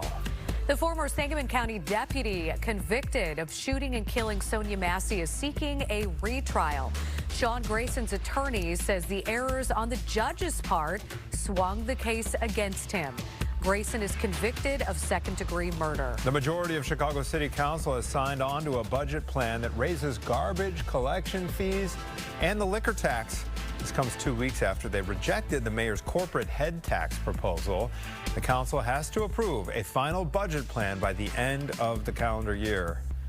7:48 now, and we want to give you a live look outside. And boy, it is a cold one out there. And you know, we're talking about the trash collection fees. Shout out to our trash collectors out there and the recycling collectors. Sure. What a tough job that is during this time of the year. Yeah, well, you have to be out there. You know, people that are maybe making the runs tomorrow are really going to be punished out there with those wind chills at maybe 10 to 20 degrees below zero. It is just cloudy out there right now. The bulk of any what I call accumulating snow staying way off to the north, closer to an actual area of low pressure. What we have is the trailing cold front.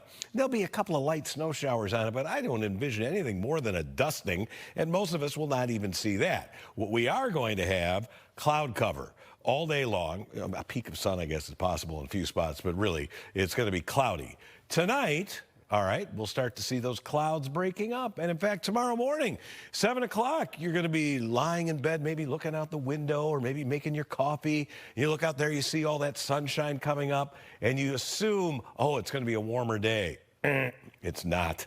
Oftentimes, we get our coldest weather when it is perfectly sunny because that's when you have a strong Arctic high pressure in there that leads to sinking air and no cloud cover. The exception with regards to cloud cover will be downwind of the lake tomorrow east of I-65.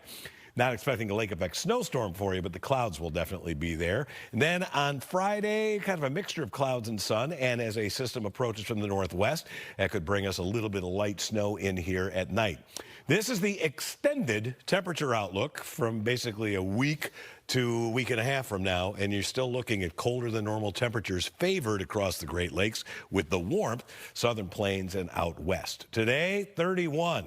And that's one of the warmest days of my entire 7-day. It'll be breezy, and there could be a couple of light snow showers, no more than a dusting. Tonight, down to 6 at O'Hare. But a lot of us will be 0 or worse, and the wind chill to minus 15. Tomorrow, yeah, it's going to be sunny, but a high of 16. And we'll get to 25 on Friday. And then there's a chance of snow Friday night, again, late Saturday into Sunday, and again, late Monday into Tuesday. None of these is a big snowstorm, but it'll be enough to maybe recoat the ground several times as we move into next week. All right, let's get another check of the travel times, and it looks like they're spreading salt out there right now, Anthony. Yeah, hopefully they are getting ready to reopen that roadway. You're looking at a live shot of the northbound side of I-57. This is near Oak Forest, kind of north of Hazel Crest right now in Dixmoor. This is in the wake of a really bad crash, actually a couple of back-to-back crashes that happened just after midnight. That roadway has been completely shut down since then for about the last 7.5 hours. Roseanne, about an hour ago, said there were a couple tow trucks on the on the scene there, but you can see, excuse me, perhaps that things are getting ready to perhaps start moving through. But in the meantime, I would advise if you are headed northbound on I-57 to get off at Route 6 there before you even contend with that mess. Here's a look at your other travel times. Things not looking good here on your Wednesday morning. Every inbound expressway still in the red. 70 minutes inbound on the Kennedy, 65 minutes each on the Eisenhower and Stevenson inbound to downtown, and you're at 40 minutes even if you do make your way over to the Dan Ryan Expressway to get inbound from 95th to downtown. The city of San Francisco is taking aim at the leading makers of ultra-processed foods like chips, sugary drinks, and frozen meals. The lawsuit is against 10 major companies, including the Kraft Heinz Company, Coca-Cola, Pepsi, General Mills, and Nestle. The city is accusing those companies of deceptive marketing and violating California's competition and advertising laws. What we know is that there is an entire category of foods that represent 70% of the American food supply that is making the public sick. These companies know their products are harming people, but they continue to design, market, and profit off them, particularly at the expense of our kids. The lawsuit is asking the companies to help local governments offset the health care costs associated with ultra-processed food consumption. Billionaires Michael and Susan Dell, they'll be donating more than $6 billion to help millions of American children access new Trump accounts created under the president's tax and spending package. The gift from the Dells will provide $250 to every eligible child 10 and under, using the same system that the Treasury is going to be using to deposit its $1,000 seed payments. The program launches in July of next year and could ultimately reach 25 million kids. Two major new reviews out of the UK find the HPV vaccine is safe and highly effective. The Cochrane team that did the research here says it can cut the risk of cervical cancer by up to 80% in girls vaccinated by age 16. The studies included more than 160,000 participants, underscoring the vaccine's strong safety record. CVS Health will pay nearly $38 million to settle federal allegations that it improperly dispensed insulin pens and collected wrongful reimbursements. The settlement resolves claims from a DOJ lawsuit and whistleblowers accusing CVS of violating the False Claims Act from 2010 to 2020 by giving patients more insulin pens than prescribed, seeking payment for premature refills, and underreporting the amount dispensed. Shoppers spent big on Cyber Monday. According to Adobe Analytics, shoppers in the U.S. spent more than $14 billion. Monday's spending number was also a 7% increase from a year ago. It also brought the Cyber Week spending total to more than $44 billion. All right, 7:54. There are a lot of things you do not want to be number one in, okay? And today, one of those things is traffic. Listen to this. Last year, we tied with New York for the worst traffic in the country, but now we're back on top this year. We are alone at number one. Data firm INRIX just put out its global traffic scorecard, and we're not just the worst in the country, we're the third worst in the world, behind Mexico City and Istanbul. This year, Chicago drivers saw a 10% spike in average time wasted in traffic, around 112 hours per person. A good idea to mention that we're streaming. So, you know, when you're in the car, you just download the Fox Local app. You can listen to us. Might make the drive a little more bearable. A lot more bearable. We'll be right back.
A new and improved Louvre Museum is back open with a heftier entrance price.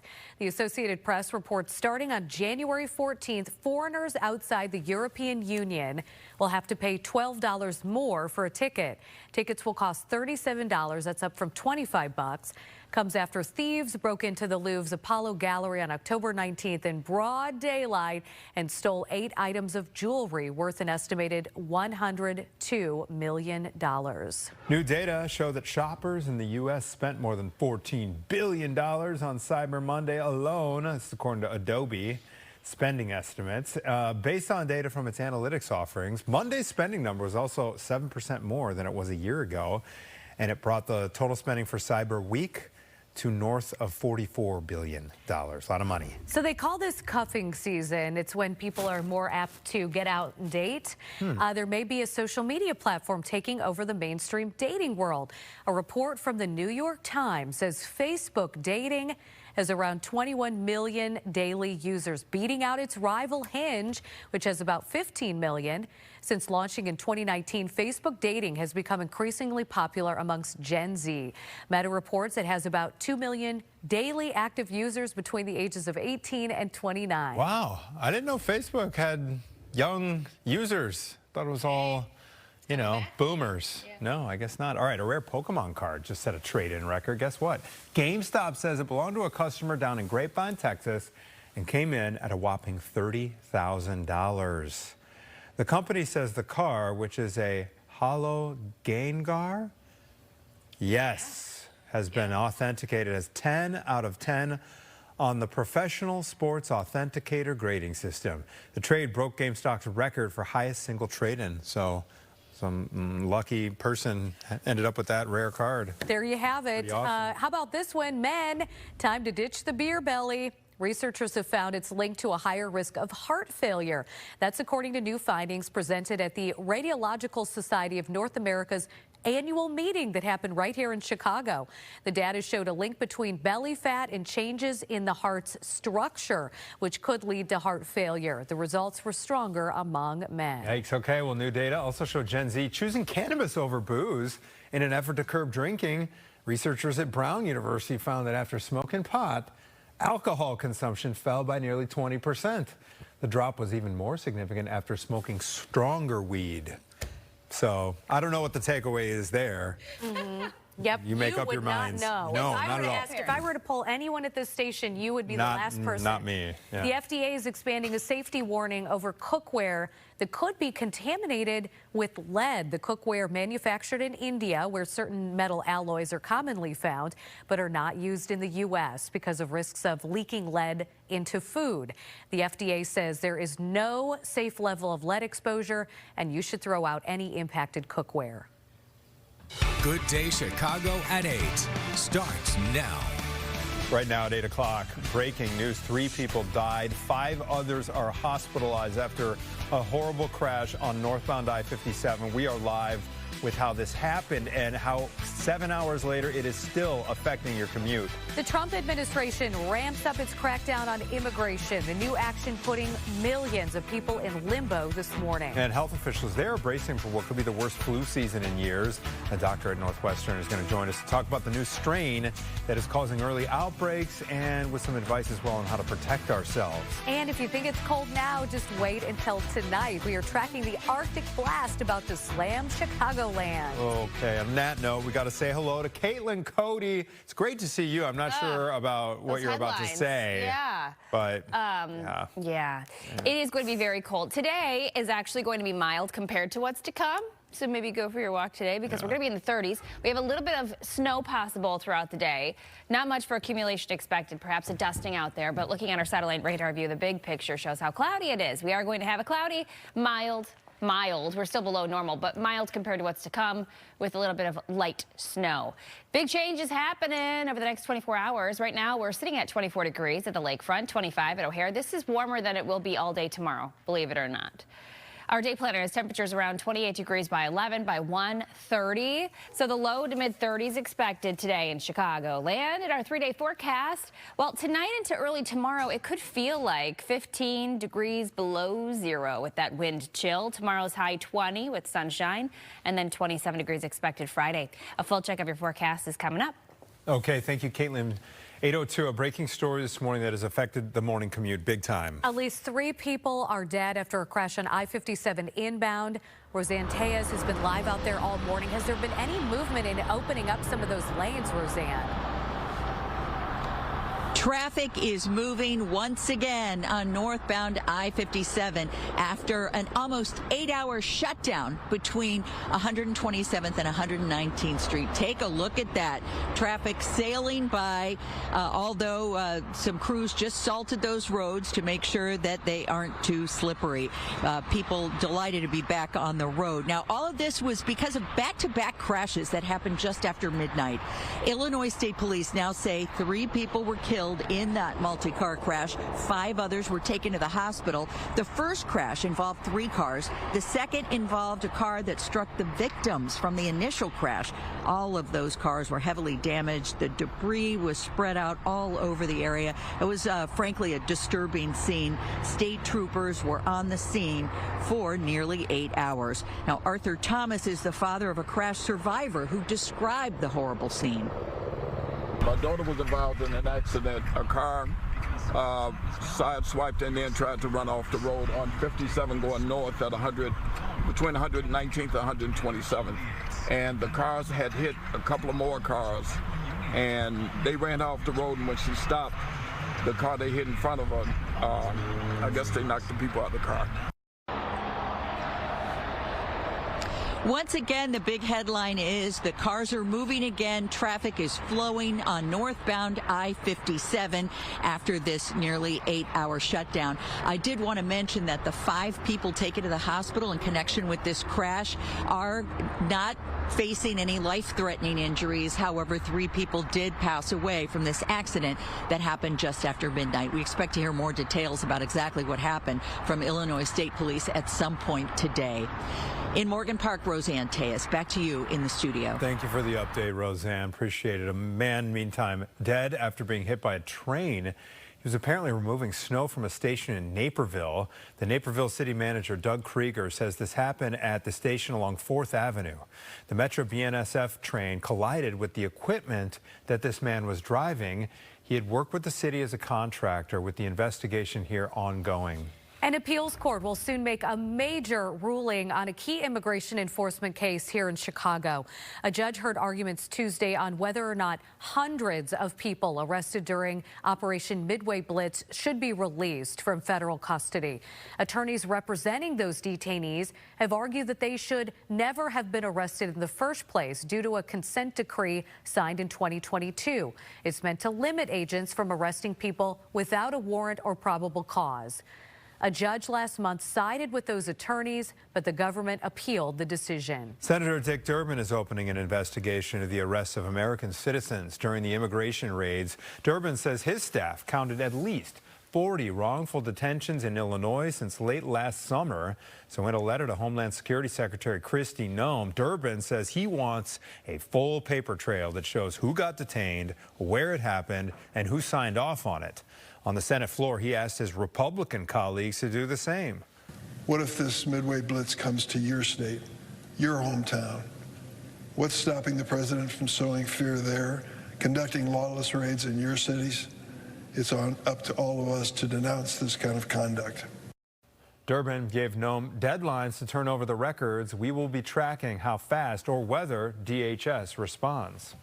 And this morning, the Trump administration is announcing new action on immigration. It comes in the wake of the shooting of 2 National Guard soldiers. Brian Jackson joining us now with more. Brian. Well, you guys, overnight, the Trump administration said it is now pausing all immigration applications for people from 19 countries. These changes are outlined in an online policy memo. It cites several crimes suspected to be committed by immigrants, including that recent attack on 2 National Guard members. The pause puts a hold on green card applications and naturalizations for people from Afghanistan, Myanmar, Haiti, Iran, Libya, Somalia, Yemen, and others. The 19 countries were already facing a partial travel ban in June. And the Trump administration is also sending ICE agents to Minnesota.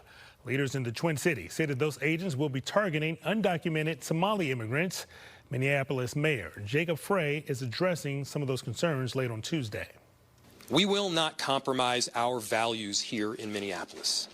Our values and our commitment to the Somali community, to every community of immigrants and people in our city, is rock solid and will be unwavering. Minneapolis is home to the largest Somali population in the U.S. We're talking about 84,000 people. Most of them are American citizens. Anthony? Brian, thank you. The former Sangamon County deputy convicted of shooting and killing Sonia Massey wants a retrial. Sean Grayson's attorney says errors on the judge's part swung the case against him. Grayson was convicted of second-degree murder in Massey's death. She had called police that night to report a prowler in July of last year. Grayson shot and killed her after he says that he thought she was going to throw a pot of boiling water at him. A man accused of punching an elderly man at a CTA Blue Line station, throwing him onto the tracks, is scheduled to appear in court today for a pretrial release hearing. 38-9-year-old Tommy Carter facing an attempted murder charge. Police say he punched the man unprovoked at the Harlem Avenue stop Monday morning. A conductor stopped a train just before hitting the victim, who was lying on the tracks.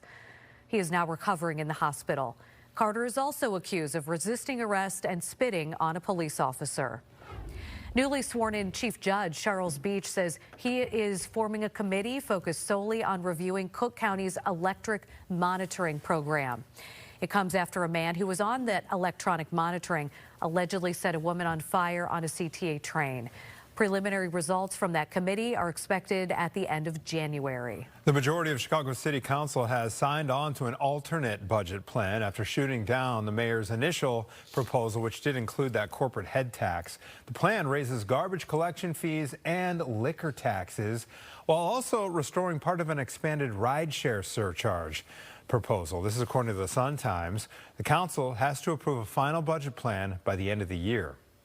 Mayor Brandon Johnson is now proposing moving the Chris Kindle Market to help with the crowd control issues that have popped up this year.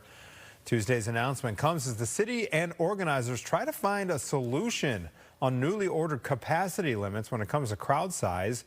We've reported entrance numbers were initially capped around 1,500 people. The city has since increased that number to around 2,500 people. We don't have word quite yet on a proposed alternate location for this thing. It's been on Daly Plaza since I can remember, so we'll see if they come up with something that works for all parties.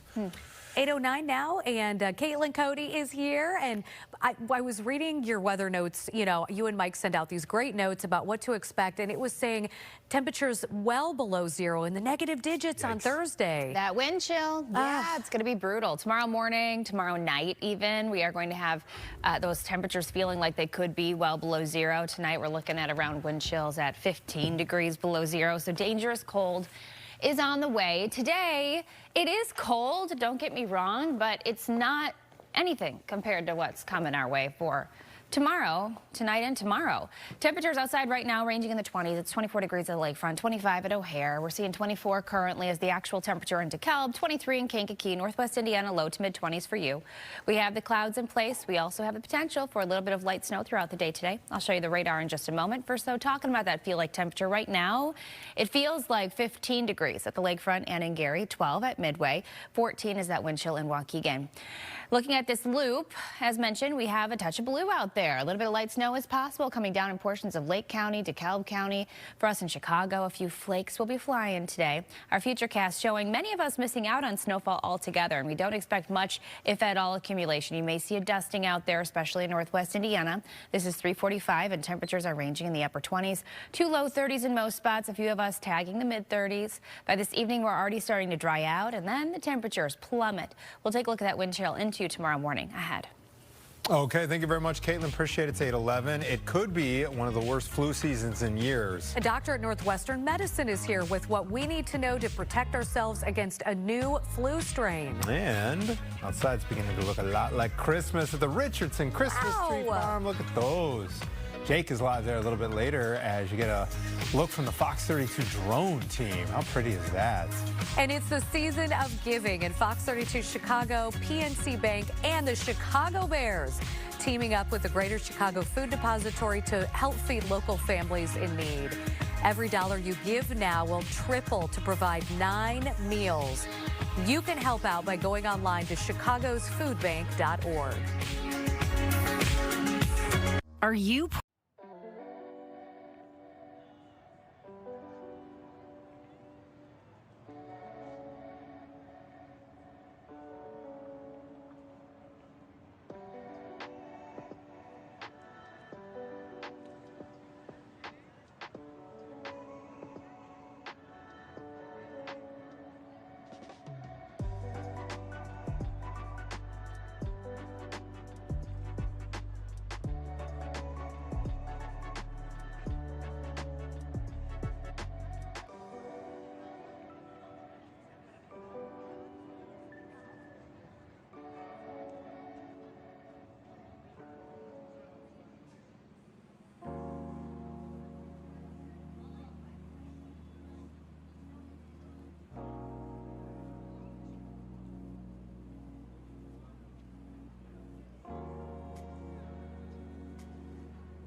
.14 now. This morning, Republicans are celebrating the results of a special election in Tennessee. Overnight, Republican Matt Van Epps won the House seat in Tennessee's 7th congressional district. He'll take the spot of Republican Representative Mark Green after he resigned earlier this year. Although the seat is in a dominantly Republican district, the race between Van Epps and his Democratic challenger Afton Bain was close. And people in Illinois might not be getting SNAP benefits next week. President Trump is threatening to withhold those benefits unless states provide the names and immigration status of the recipients. The Ag Secretary argues that this is necessary to root out what they call fraud within the SNAP benefits program. In July, several Democratic states, including Illinois, sued to block the private data request. Illinois just locked down its vaccine plan. The new law tells state health experts to set guidelines based on research. State-regulated insurance plans have to cover those vaccines. Pharmacists can vaccinate kids starting at age 3. The goal? Keep care easy to find and easy to afford. Governor J.B. Pritzker says it keeps advice rooted in science. With this new law, we will be able to respond swiftly to any dangerous or anti-science actions at the federal level and ensure Illinoisans stay protected. State will post the updated guidance very soon. You can check which shots are available and what your plan covers. All right, it's 8:15, and look at this visual treat we're getting from the drone team. You are looking at drone footage from right above the Richardson Tree Farm. Look at how beautiful those things are, Nat. I almost feel like I can see Clark Griswold himself. And Audrey Numb from the neck down. Clark W. Griswold, Yes. That's right. I'm thinking about that sledding scene from Christmas Vacation. Also good. Look at how beautiful the trees came out this year. We're going to talk about why it's environmentally friendly to actually go out. You can actually go out there and cut down your own tree for your Christmas tree this year. And lots available, obviously. Lots available, right, as the debate rages on whether to go artificial or real. All right, Caitlin, it is cold out there now, but this is nothing compared to what it's going to be tomorrow at this time. Is that correct? Right, but I've got a quick question. I could just guess. Anthony, you get a real tree. Yes. Yeah. Nat, you get a fake one. Yeah, we've had the same fake tree for 11 years. Pays for itself after a year or so. That's not a. I respect it. I respect it. We're real tree people. You can make it like, part of your tradition, though. Maybe when my kids get older, we'll do the real thing. We haven't done it yet either. But we'll see Jake give his hand at cutting down a tree, I'm sure, there you go. This morning. Talking about the weather, yes. Anthony asked, is it going to be a lot colder tomorrow at this time compared to now? Absolutely. Tomorrow, in fact, temperatures are expected to peak lower than we are currently. Right now, you're stepping out the door to 25 degrees. Tomorrow, we're going to be in the teens in many spots, tagging 20 in Chicago. So it is going to be a cold one. And today, we're starting off with winds coming in out of the southwest at 10 to 15 miles per hour around the area, ranging from the low to upper 20s. It's 26 at LaSalle currently, 25 in Morris, 23 in Kankakee, 25 in Gary, 26 in Waukegan. Highs today pushing to about freezing, which is 10 degrees below where we should be for this time of year. Also, look at our little sky cover. We do have clouds and a little bit of light snow possible, mostly before 3 p.m. this afternoon. Over the next 12 hours, the feel-like temperature for today is going to be in the teens, though, for most of the day. Behind me, you can see perhaps touching 20 by 1 to 2, so it is going to be a chilly one. Looking at our lows tonight, dropping down to the single digits for us in Chicago. We could see actual temperatures below 0 in western areas, around 5 for us at O'Hare, 3 degrees below 0 possible from Woodstock to DeKalb. And then tomorrow, temperatures are only expected to, as mentioned, tag 20. So most of us in the teens, you can see even 12 expected as your high in LaSalle. So tomorrow, Thursday, very cold, but beautiful. We have sunshine on the way for Thursday. The feel-like temperature during the day tomorrow is going to work its way into the single digits, but the morning hours going to be below 0 for that feel-like temperature until about lunchtime. Natalie. Thank you, Caitlin. A new flu strain is spreading right now, and health experts say it could make this year's flu season one of the worst in years. Dr. Santina Wheat with Northwestern Medicine is here to talk about how we can protect ourselves. Good morning, doctor. Good morning. Thank you for having me today. Well, thanks for joining us, even under these circumstances. What do we need to know about this new flu strain? So this new flu strain has been showing in other places that it is moving more quickly than some of the other strains that we are used to. We've seen it move quickly in Asia, in Europe, and recently in Canada, and we are seeing it in tests here too. So we just might see a flu that is not necessarily a worse flu, but one that is easier to pass along. Interesting. Okay, so the current flu vaccine that is available right now at our pharmacies and doctors' offices, is that effective against it? That's a great question. We did not know about this strain when that vaccine was being made. So it might not be the perfect vaccine for this, but it'll still help prevent severe disease, especially for young children and older adults. And so absolutely still recommend getting the flu vaccine, not just for this strain, but we often see more flu that comes later in the year as well. We've got a graphic up showing some of the symptoms. Are they any different than the typical flu that we're used to? No, this flu will have exactly these same symptoms. It really is concerning to us because of how quickly it will spread. What precautions can we take? So obviously starting with the flu vaccine, like we just talked about, but also all of the things that you do to take care of yourself, making sure you're staying hydrated, making sure that you're washing your hands frequently and staying away from people who are sick and staying home yourself when you are sick to not spread it.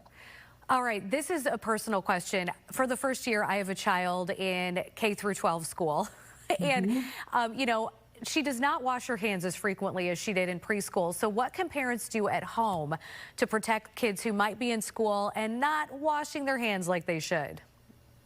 I think that we can just encourage our children. I have school-age children too, and we have lots of conversations about hand sanitizer in their backpacks, about washing their hands while they're there, making sure if they are coughing that they're coughing into their sleeves as opposed to coughing on everyone else. And then really thinking about cleaning down those things when they get home that they're touching a lot to try to help spreading things. You know what I do, and maybe this is like a hot tip for parents, but they bring a water bottle to school. So every day I take it out of the backpack and I scrub it with hand soap and warm water, kind of to, you know, reset it for the next day.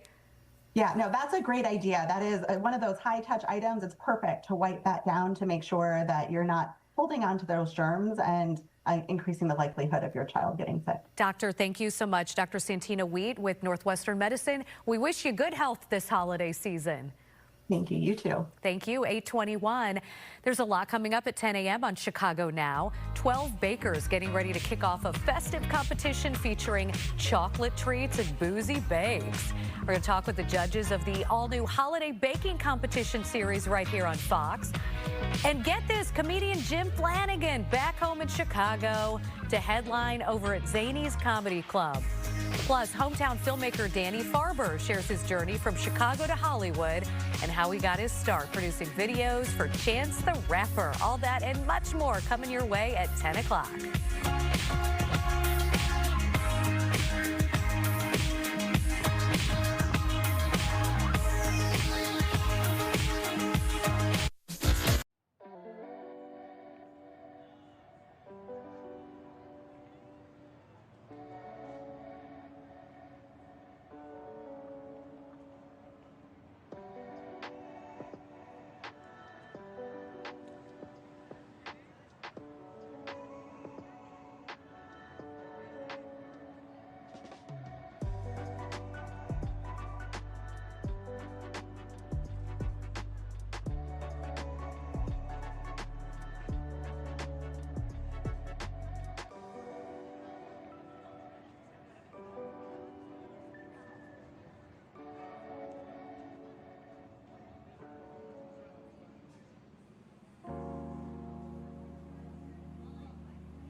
Welcome back. Good morning, everybody. Check out this view.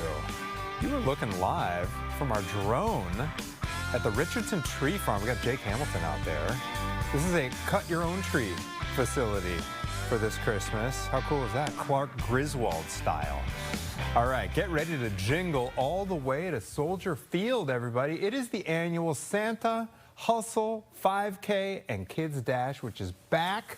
17 years this thing has been going, and the co-owner of the race, Randy Schooley, is here to talk about this. talk about the course, the giveaways. Randy, happy holidays to you. You look great. Thank you. Good morning. I've done a lot of 5Ks. I don't think I've ever come away with a jersey like that. I know. It's quite fantastic. We're here to slay the season. So, yeah, we're excited to be here. Tell us about the race. Okay, what has made this thing stand the test of time? You said 17 years it's been going. 17 years, yeah. So the Santa Hustle, it's a tradition. Yeah. Brings out family, friends, an opportunity to run, get some exercise, and also support the community. I mean, it showcases the heart of Chicago. So it's a staple. It's a staple, and it all supports a great cause. Before we talk about the course and some of the other giveaways and what makes it so festive, I also want to get your advice on wardrobe. Okay. Because you got to look good doing this thing, right? Absolutely. The cause that it supports. Tell us about Cal's Angels. So we are honored to partner with Cal's Angels. It's an amazing organization that supports families who have children who are battling pediatric cancer.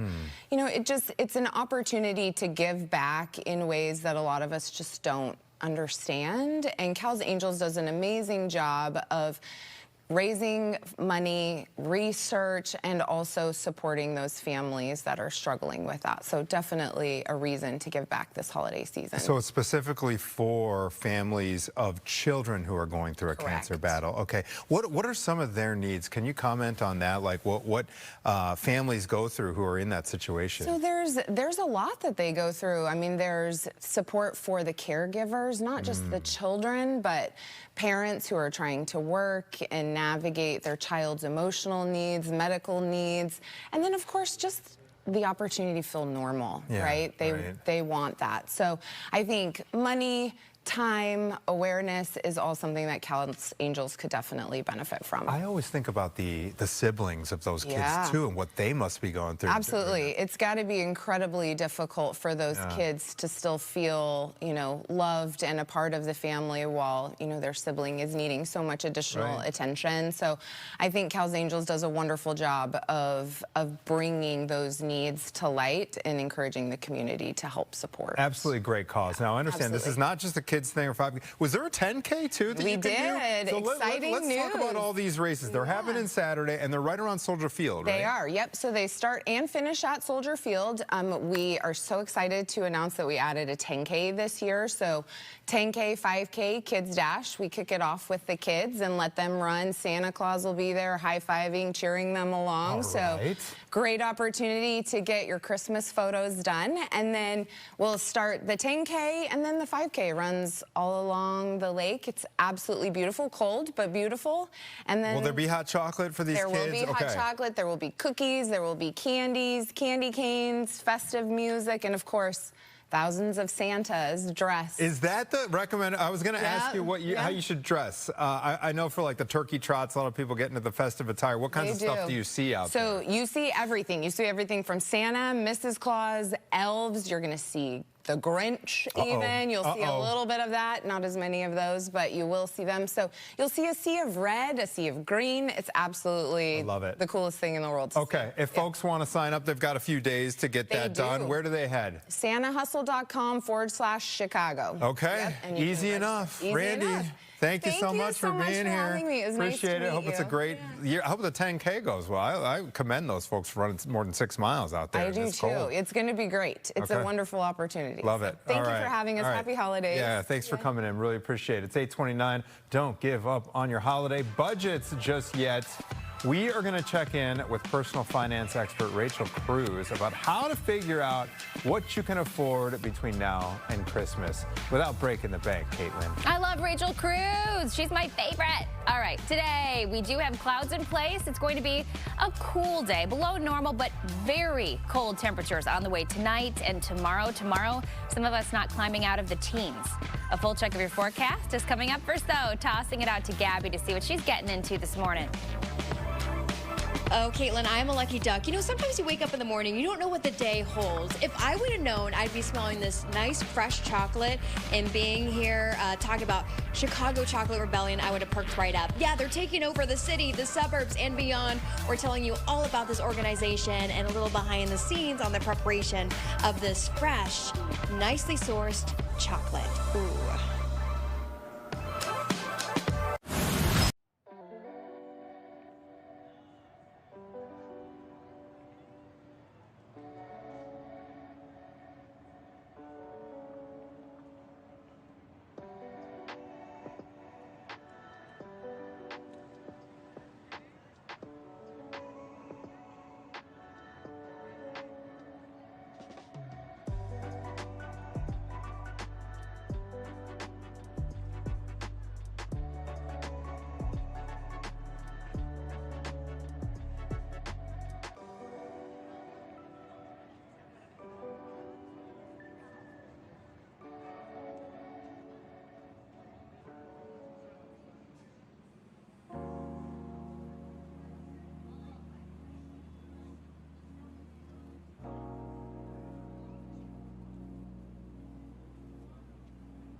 All right, the big story of the morning happened. It's a triple fatal crash on I-57 northbound. We understand the northbound side of that expressway is finally back open after that deadly crash. Finally, Roseanne is live now for us with an update. Hi, Roseanne. Hello. Yes, traffic is moving on northbound I-57 once again, but it was a mess earlier this morning with traffic backed up for miles for hours because of that deadly crash. So let's tell you what happened.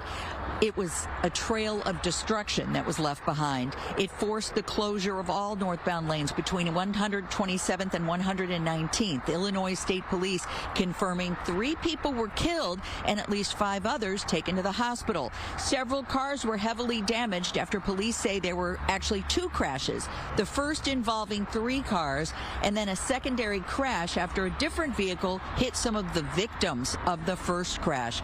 The scene was disturbing with debris spread all over the roadway. One survivor told her father that she was sideswiped by a speeding car that struck several cars after hers. It was traumatic for her. When she called me, she was just out of it. She said she was trying to help undoubtedly there were some kids in the car too. But she said the bodies were over there, but she was trying to help the kids. Again, all northbound lanes on I-57 reopened this morning after nearly 8 hours of a shutdown. I also want to mention the 5 people taken to the hospital we're told do not face life-threatening injuries. It's the latest from Morgan Park. Roseanne Tejas, Fox 32 Chicago. Back to you. Thank you, Roseanne. The Malaysian government will soon resume the search for MH370. Yes, now been more than 11 years since this plane vanished during a flight from Kuala Lumpur to Beijing with 239 people on board. Malaysia's government has now hired a Texas-based marine robotics company to conduct this search. Chicago City Council will take up an ordinance today that would ban the sale of THC-infused hemp products. This is for things like edibles, drinks, and vapes. A federal ban on these products does not take effect until November of next year. People in Illinois might not be getting their SNAP benefits next week. President Trump is threatening to withhold those benefits unless states provide names and the immigration status of the recipients. The Agriculture Secretary argues that this is necessary to root out what they are calling fraud within the SNAP benefits program. And we've got quite the treat for you this morning. We take you live over the Richardson Tree Farm. It is such a beautiful place. It is just a place where family traditions could begin. And our drone team is out there showing you all the trees that are available for you to go out there and cut down. I guess hopefully no accidents come from that. I'm not encouraging that. There's no living room window to crash through, you know, like Clark Griswold did in the Just make sure you bring the saw. That's right. Got the saw. Yeah, remember? BYO saw. Yeah. But what a beautiful place. And Jake Hamilton's going to be out there and showing us how it all works if you're interested in cutting down your own tree this year, Caitlin. Make sure there's no critters in there. Do you remember that story a couple years ago with the owl? There's like an owl just hanging out in someone's living room. Yeah. I mean, that's right. I think there was a bat one year. Maybe a squirrel or 2. The fun never ends. Yeah, people like to hitch a ride on those Christmas trees. I would love that. I would love that. I would just feel bad for the critter. All right. Talking about the forecast, today is going to be a cloudy day. We have some light snow possible. So really a perfect day to go cut down that Christmas tree because tomorrow, yes, it will be beautiful. We have blue sky on the way for your Thursday, but it is going to be brutally cold. Highs tomorrow in the teens, perhaps touching 20 for us in Chicago. So talking about our weather headlines, mild today compared to what's to come. Scattered snow possible up to a dusting. Not much for accumulation more as we round the lake towards northwest Indiana and southwest Michigan, but sub-zero wind chills are settling in tonight as well as tomorrow night. Temperatures right now are in the 20s. It's 25 at the lakefront and O'Hare, as well as Gary, 24 at Chicago Heights and Midway, 26 at LaSalle. Here's your futurecast. A cold front will be plowing on through, bringing that little bit of precipitation, but the bigger story being the shift of winds and the cold air that's settling on in. High pressure, though, is building, and that's why tomorrow it's going to be a lovely looking day, but very cold. Now, again, that snowfall that we have today, most of it is going to be the first half of the day, And we aren't expecting much for snowfall accumulation. As we round the lake, you see these darker blue shades where you could see an inch in perhaps northern LaPorte and Berrien County. But the rest of us, if you see the snow, it is going to be a light variety. 7-day forecast, tomorrow's high at 20 after a morning low of 5, feeling like we could be around 15 degrees below zero with the wind chill tomorrow morning. As we wrap up the week on Friday, 27 after a morning low of 3. And then this weekend, we have a chance for a little bit of snow moving in. Saturday night and Sunday, highs in the low 30s. And then we start off next week with the upper 20s on Monday, Tuesday, back to 35. Back to you. There's some big names coming to the Salt Shed this winter, and coming up at 9, the director of music gives us the inside scoop on the concerts that you won't want to miss and getting a jump start on those tickets.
Well, people are not feeling so jolly about the economy, but new data shows they are spending more on the holidays this year.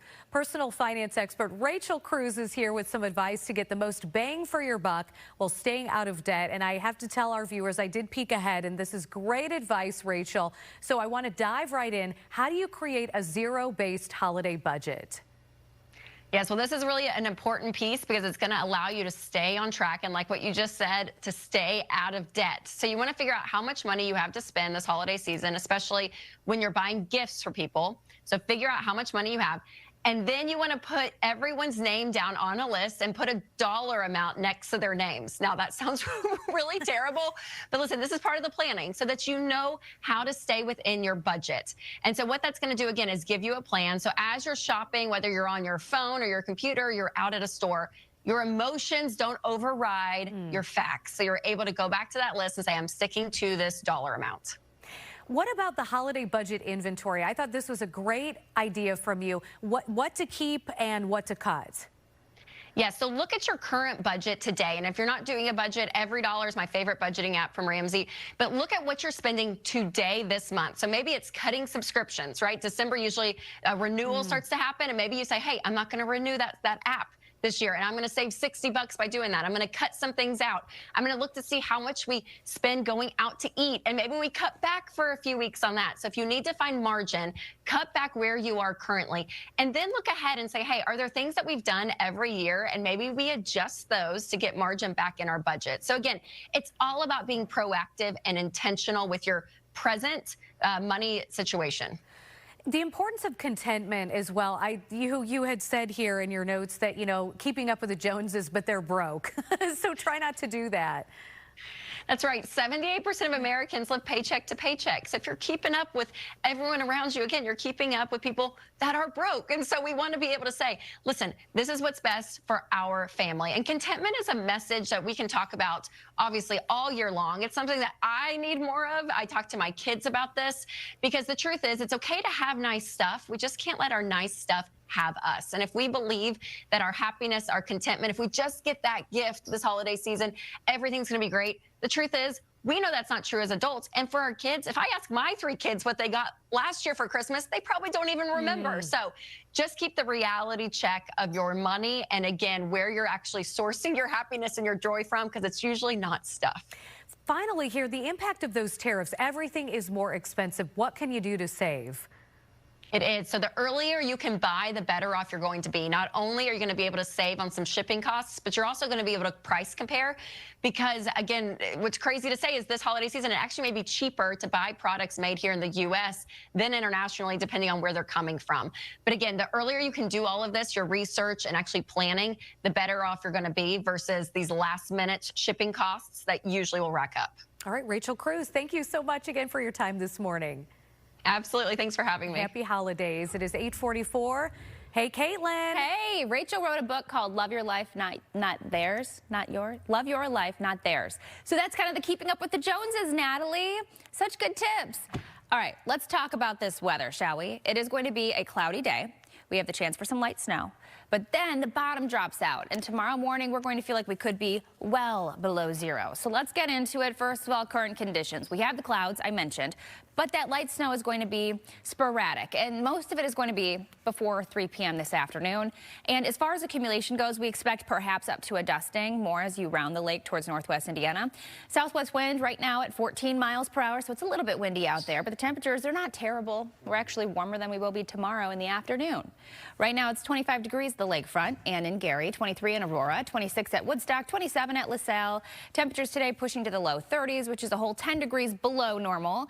Over the next 12 hours, our wind chill is going to keep us in the upper teens to low 20s. And then tonight, as mentioned, that's when that cold air settles in. A cold front swinging through, and it means business. Tonight, actual lows are expected to drop below zero for western areas. You can see 3 degrees below zero from DeKalb to 2 degrees below zero at LaSalle, 5 at O'Hare, 9 at the lakefront. And that's when we are going to have the dangerous cold temperatures in place. So wind chills tomorrow morning around 15 degrees below zero. And then during the day, it will be beautiful, but highs right around 20 for us in Chicago. 11 from DeKalb to 12 at Woodstock, northwest Indiana, feeling like we could be around 20. Looking at our wind chills, again, that feel like temperature staying below zero until. So tomorrow afternoon, it's going to feel like about 10 degrees. Back to you. Okay, Caitlin, thank you so much. The holidays, they are full of sweet treats, but for one local business, chocolate is actually more than a dessert. Gabriela Primus live with Chocolate, Chicago Chocolate Rebellion, and their mission to honor the industry's African roots. Tell us all about it, Gabby. So let me just say that my first sip of this hot chocolate was like this. So good. Yes. Okay, we're at the hatchery right now. This is just one spot where they're just doing a little production, showing us behind the scenes of this North Lawndale awesome chocolatier. I'm with Michael. Michael, thank you for joining with us. You are an owner of Chicago Chocolate Rebellion. Now, we have a lot of machines behind us and stuff, but first, for everyone at home who isn't familiar, tell us about Chocolate Rebellion. So the Chicago Chocolate Rebellion started up about 2 years ago as a worker-owned co-op in the North Lawndale area. We're all residents of North Lawndale, and so we decided as a part of our work in the co-op space to give birth to the Chicago Chocolate Rebellion. Okay, Michael, your chocolate isn't just any other stuff that you can get at the grocery store in line, right? This is bean to bar is what you said. What does that mean? So bean to bar is that we source our products directly from the farmers, and which from the global south. So we work with different farms from Ghana, Tanzania, Uganda, and more. Just, working directly with the farmers and the producers. You know what? We have these big fancy machines here. We know that, you're doing a lot of the work in North Lawndale. Let's turn this on. Go ahead, Whitney. Now, what is this machine? So this is a winnower cracker.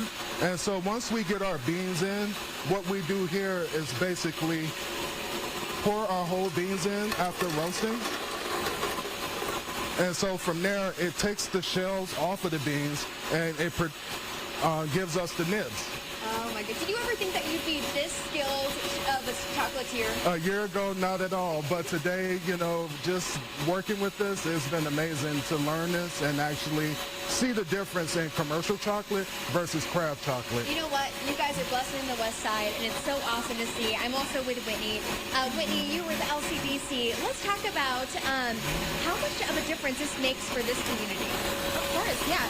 So we are just so proud. We've incubated Lifting Lawndale, of which Chicago Chocolate Rebellion is one of the subsidiaries in the co-op space that they wanted to start. Let me give you a marshmallow for your hot chocolate. Oh, please. I like the sweets. I already told you. Oh my gosh. They're delicious, and we hand make everything. And so we're just so proud that we're building an economy that centers on dignity and delight and bringing more opportunity to North Lawndale. We're not waiting for anyone else to come into the community to build new resources, to make jobs available. We're taking that opportunity ourselves. Oh my gosh. And what do you see, 3 to 5 years? We're going to get to the breakdown of all the goodies that are on the table. Yeah. But, what do you want to see for the future when it comes to Chicago Chocolate Rebellion? We want scale. We want impact. We want people to associate chocolate with North Lawndale, to come into the community and smell the joy in the air wafting through the neighborhood. We want this to be a place where families can gather around our products and really just enjoy and delight and have a bit of luxury for themselves. Oh my gosh. I wish you had a little hot chocolate so we could cheers. It is so good, guys. We'll have more information about Chicago Chocolate Rebellion on our website, fox32chicago.com. Just look under links you saw on TV. Like I said, we're going to break down everything. Don't you worry. We know what you need for your stockings here coming up. Thank you, Gabby. What a great gift for the holidays. Stocking stuffers Love abound, for sure. All right, here's something else. Jake Hamilton made the trek all the way to the Richardson Tree Farm. He's bundled up. Jake, what are you seeing out there, sir? Look at me, guys. I look like I'm in a Hallmark movie. This is amazing. It is live. It is beautiful. Maybe the most beautiful live shot I've ever done. If you want to come out here, grab one of these trees for your family, for your home, and have a winter wonderland experience. We're going to tell you all about the Richardson Tree Farm. You got to get out here. This place is gorgeous. It's heaven. We'll tell you more when Good Day Chicago returns.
Welcome back. Are you looking to branch out this holiday season? Cutting your own Christmas tree. It's a fun thing, and it can actually be great for the environment as well. Jake is live at Richardson Christmas Tree Farm to show us how it's all done. And Jake, I don't know that you're the best person for the job, but certainly the most entertaining.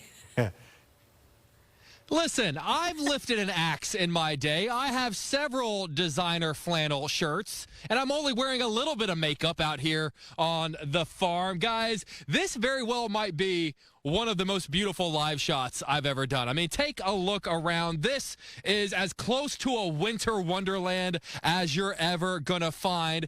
And of course, it's courtesy of this guy right here, George Richardson. George, how come every time I see you, it's just the coolest live shot ever? It's something in that Richardson magic, man. That's our specialty, Jake. You should know that by now. So. You know what? I'm figuring it out. Tell us where we are right now, because whenever I grew up chopping down Christmas trees, my family doing that, the real Christmas trees, and you guys have, correct me if I'm wrong, thousands and thousands of trees out here. Probably 120, 130,000 trees that are growing. We're planting about 10, 11,000 trees every year to keep a nice fresh crop. So beautiful out here. Spring Grove, Illinois is where we're located. Just off Route 12 northwest of the city.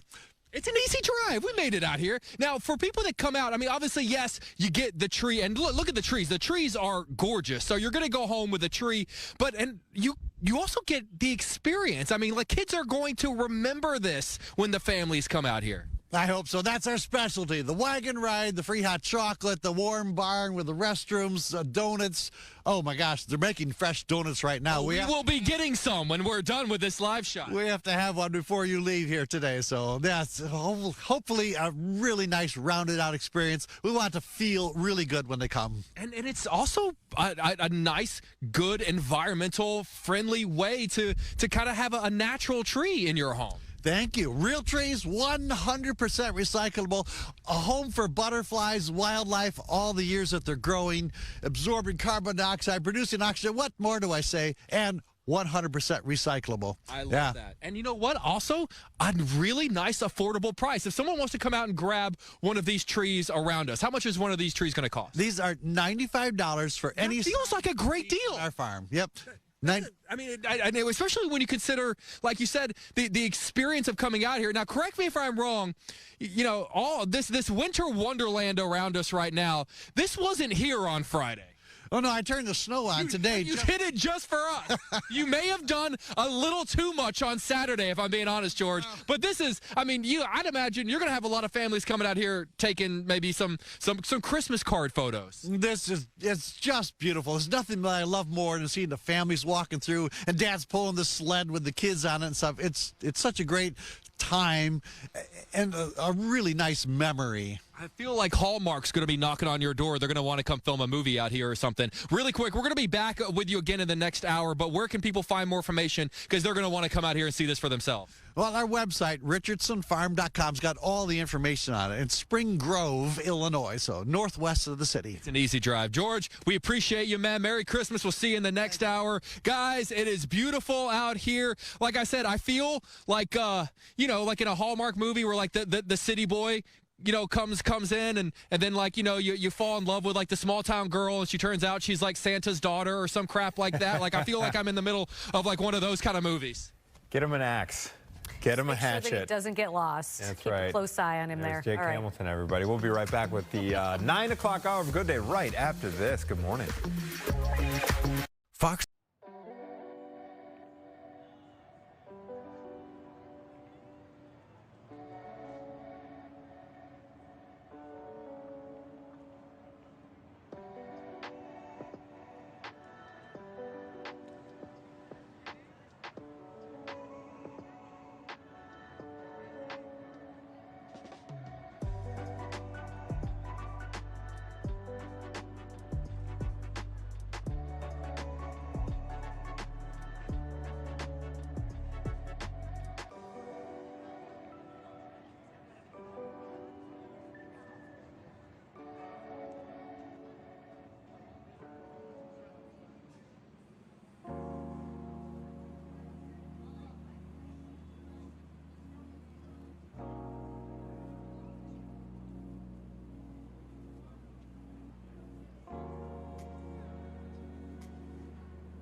Welcome to our 9 o'clock hour of Good Day Chicago, everyone. Here's a look at some of the things that we have coming up for you. Well, he is a U.S. soccer legend, and he's from right here in Homer Glen. The one and only Brad Guzan is joining us this morning to talk about the special way he surprised 2 local goalies. Have you ever been a soccer player? Yeah, that was the first sport I actually played. Really? Learn something new every day, did you?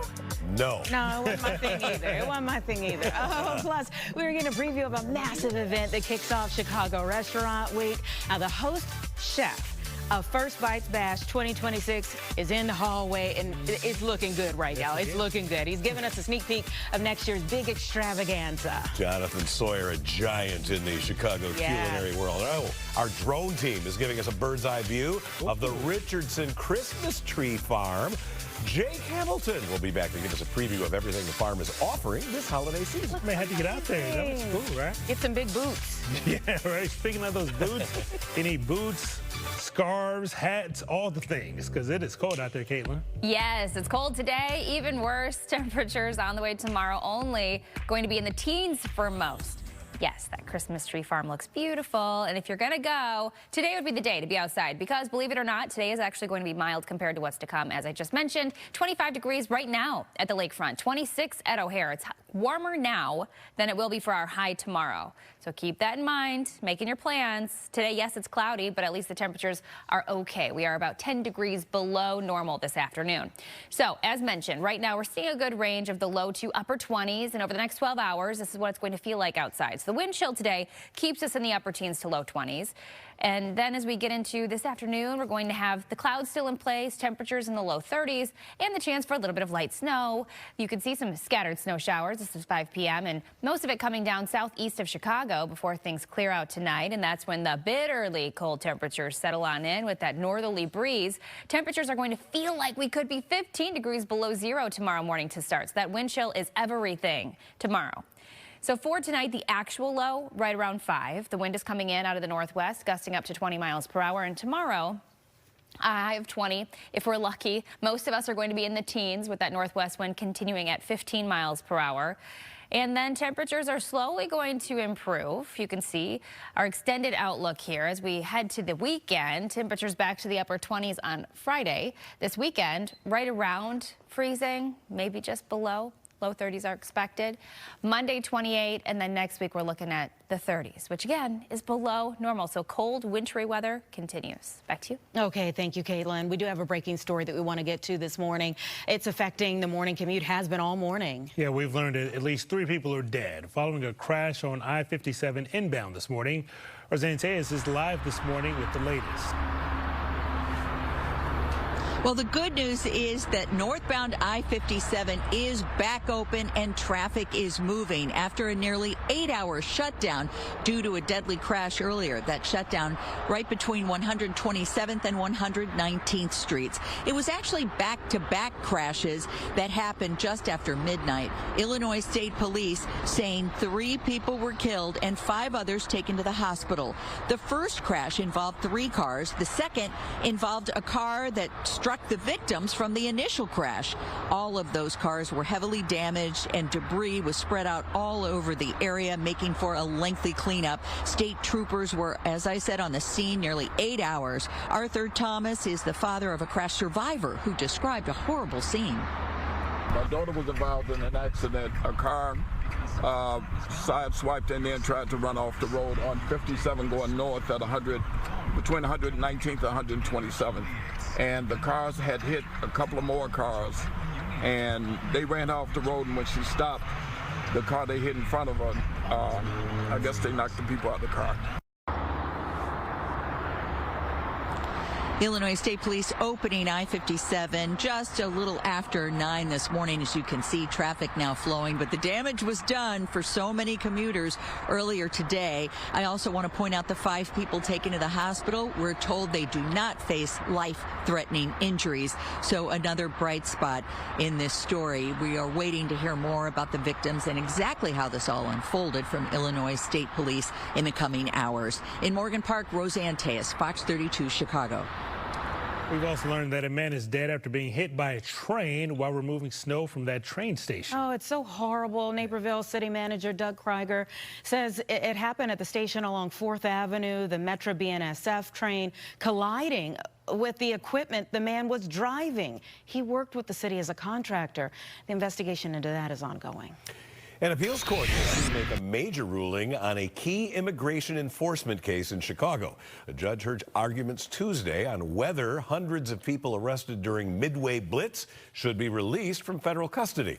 Attorneys representing those detainees have argued that they should have never been arrested in the first place due to a consent decree signed in 2022.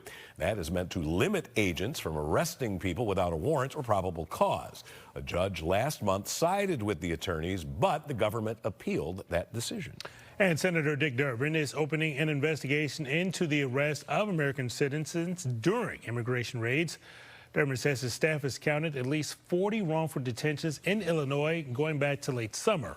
In a letter to the Homeland Security, Durbin says that he wants a full paper trail that shows who got detained, where it happened, and who signed off on it. On the Senate floor, he asked for his Republican colleagues to do the same. What if this Midway Blitz comes to your state, your hometown? What's stopping the president from sowing fear there, conducting lawless raids in your cities? It's up to all of us to denounce this kind of conduct. Durbin gave Kristi Noem deadlines to turn over those records. We'll track how fast DHS responds. Well, this morning, the Trump administration is announcing new immigration action. It comes in the wake of the shooting of 2 National Guard soldiers. Overnight, the Trump administration said it's pausing all immigration applications for people from 19 countries. The changes are outlined in an online policy memo. It cites several crimes suspected to be committed by immigrants, including the recent attack on those 2 National Guard members. The pause puts a hold on green card applications and naturalizations for people from Afghanistan, Myanmar, Haiti, Iran, Libya, Somalia, Yemen, and others. The 19 countries were already facing a partial travel ban in June. And the Trump administration is sending ICE agents to Minnesota. Leaders in the Twin Cities say those agents will be targeting undocumented Somali immigrants. Minneapolis Mayor Jacob Fry addressing concerns late Tuesday. We will not compromise our values here in Minneapolis. Our values and our commitment to the Somali community, to every community of immigrants and people in our city, is rock solid and will be unwavering. Minneapolis is home to the largest Somali population in the U.S., around 84,000 people. Most are American citizens. Meantime, people back here in Illinois may not be getting SNAP benefits next week. President Trump is threatening to withhold those benefits unless states provide the names and immigration status of recipients. The Agriculture Secretary argues it is necessary to root out what they say is fraud in the program. In July, several Democratic states, including Illinois, sued to block the private data request. The former Sangamon County deputy convicted of shooting and killing Sonia Massey wants a new trial. Sean Grayson's attorneys say the errors on the judge's part swung the case against him. Grayson was convicted of second-degree murder in Massey's death. She had called police to report a prowler in July of last year. Grayson shot and killed her after he says that he thought that she was going to throw a pot of boiling water at him. Well, the majority of Chicago City Council has signed on to an alternative budget plan after disregarding the mayor's corporate head tax proposal. Yeah, the plan raises garbage collection fees and liquor taxes while restoring part of an expanded rideshare surcharge proposal. According to the Chicago Sun-Times, the council has to approve a final budget plan by the end of the year, so they still have a lot of talking to do. Oh, you're right. Well, meantime, Mayor Brandon Johnson is now proposing moving the Chris Kindle Market to help with crowd control. Tuesday's announcement comes as the city and organizers try to find a solution on newly ordered capacity limits. We have reported entrance numbers were initially capped around 1,500 people at a time. The city has since increased that number to around 2,500 people. All right, he is an icon in the soccer world, and this morning he's joining us to talk all things soccer. Yes, well, I'm going to be chatting with Brad Guzan this morning about the special surprise he was a part of for 2 local players, and also about the upcoming FIFA World Cup matches. You're getting to talk to all the soccer legends this week. Plus, it's the season of giving, everyone. And Fox 32 Chicago, PNC Bank, and the Chicago Bears are teaming up with the Greater Chicago Food Depository to help feed local families in need. We want you to be a part of this. Every dollar you give now will triple to provide 9 meals. You can help out by going online to chicagosfoodbank.org.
Well, time is now 9:12. It is cold out there, Chicago, so make sure to bundle up. Well, soccer is one of the fastest growing sports in the city of Chicago. We're now joined by Homer Glen native Brad Guzan, who went from local fields to the Premier League, 2 World Cups, and even a standout MLS career. Thanks so much for being here. Happy to join you. Now, you were back here at home over Thanksgiving and you surprised 2 local goalies with what is known as the Clean Sheet Award. So what stands out to you about Chicago's young soccer talent right now? I think when you look at the young soccer talent in the Chicago area, being in their shoes myself, growing up there and being able to go back and see how much the sport has grown, how much they've had an impact on their local community, I think speaks volumes about the youth and the kids in and around the city. And so being able to be a part of this event and present these 2 young individuals with this award not only speaks about their ability on the field, but what they're able to do off the field, especially when it comes to getting involved with their local community. And Chicago's soccer culture has changed in a dramatic way since your days back in Homer Glen. What differences do you notice the most when you come back home? I think when you look at the soccer community, it's just that. It is such a small little soccer world that we're all a part of. And so for someone like myself to be able to go back and give back to that soccer community, I look at these kids, I look at these individuals, what they do off the field is huge. And we want to raise, we want young men and women to be able to go out and be influencers in a positive way and spread their wings and do good on the city and within their community. And I think that's what these kids are now doing. And so I've seen the sport grow, but more importantly, I've seen the engagement within the community. And again, these are 2 individuals that have been fantastic on the field. They've had a real impact within their high schools. But I think, again, it's what they're doing off the field. It speaks volumes. And the 2026 World Cup is coming here to the U.S. Now, the games aren't going to be played here in Chicago. What should our viewers at home be looking for Team USA this summer? I think when you look at the World Cup, it's described as numerous Super Bowls back to back to back, and being able to witness and be a part of this event. You mentioned that although the city of Chicago is not hosting any games, they are going to be hosting the playoff game before the competition starts for the U.S. team down at Soldier Field. And so just to have that soccer vibe, that soccer buzz in the city, the watch parties that will be happening, it's going to be huge. And not only for just the average soccer fan, but hopefully be able to get behind the Team USA and they can make a long run into the tournament and hopefully create some excitement. And you obviously got quite the decorated career yourself. You famously shut down Messi, Miami, in the 2024 MLS playoffs. As you get ready to cover the MLS Cup in Miami this weekend, what are you expecting out of that matchup? I think when you look at a player like Messi, he's one of a kind. Obviously, there's a lot of debate between him and Ronaldo of the greatest of all time. But when you look at someone like Messi, it's not about stopping him. You're trying to slow him down really and try and make his teammates beat you. And if you're able to do that, then you give yourself half a chance. And so with the MLS Cup on this weekend down in Miami, it's going to be a tough task for Vancouver to go down there and hopefully try and get the better of not only Inter Miami, but Messi as well. We'll be looking forward to that. And Brad, you've always given back to the Chicago community.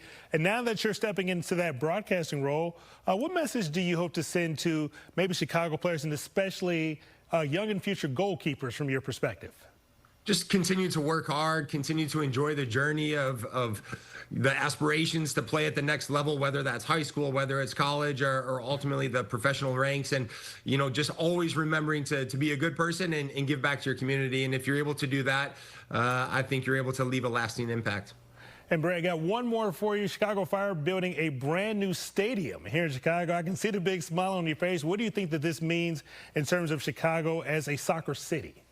It's exciting, being a Chicago kid growing up and going to Chicago Fire games, and now to see this stadium not just being built, but the location of it and being downtown. I think that's huge. It speaks volumes about the ambitions that the club has to get back to being one of the big powerhouses within Major League Soccer. And so, the investment from ownership, both from the training ground facility that they've just recently opened to now this announcement of the stadium and being downtown, I think it's going to be fantastic and hopefully exciting times ahead in the future for the Chicago Fire. All right, Brad, thanks so much for your time. We'll be looking to the broadcast this weekend. Absolute pleasure. All right, time is now 9:17 this morning. Still ahead this morning, 12 bakers getting ready to kick off a festive competition featuring Chicago treats and some boozy bakes. We're also speaking with the judges of the new holiday baking competition series on Fox. And comedian Jim Flanagan is back here in Chicago to headline Zany's Comedy Club. All that and much more coming up at the top of the hour on Chicago Now. And Fox 32 is proud to support iHeartMedia and Lurie Children's Radiothon for another year. This is your opportunity to make a donation to Lurie Children's Hospital. Your support helps fund research, support families, and provides just so much needed care for children in our Chicago community. You don't need to wait to donate. You can text Lurie to 34984, or you can scan the QR code right there on your screen. Then make sure to join us live next Thursday, December 11th, as we check in with the Radiothon as their phones start ringing. We'll be right back.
9:20 right now as we give you a live look out at what looks like an extremely chilly Richardson Christmas tree farm, but so cool from our drone team. They're always amazing. And man, that Christmas tree farm, I mean, it's a wonderful opportunity for a family to go out and have a great experience that will give you memories for a lifetime. And you know, something else that gives you memories for a lifetime, a great concert. It's something very trendy to get your loved ones for the holidays. It's an experience, and especially for the music lover, cough, cough, if anybody's watching who's getting a gift for me, a concert could be the perfect gift. There are some amazing artists coming to the Salt Shed this month, so we had to bring in Brent Hale to give us the scoop. It was Hale? It's all good. It's Hale, but yeah, thank you. I was like, yeah, I appreciate it. I think I got that wrong. Yeah.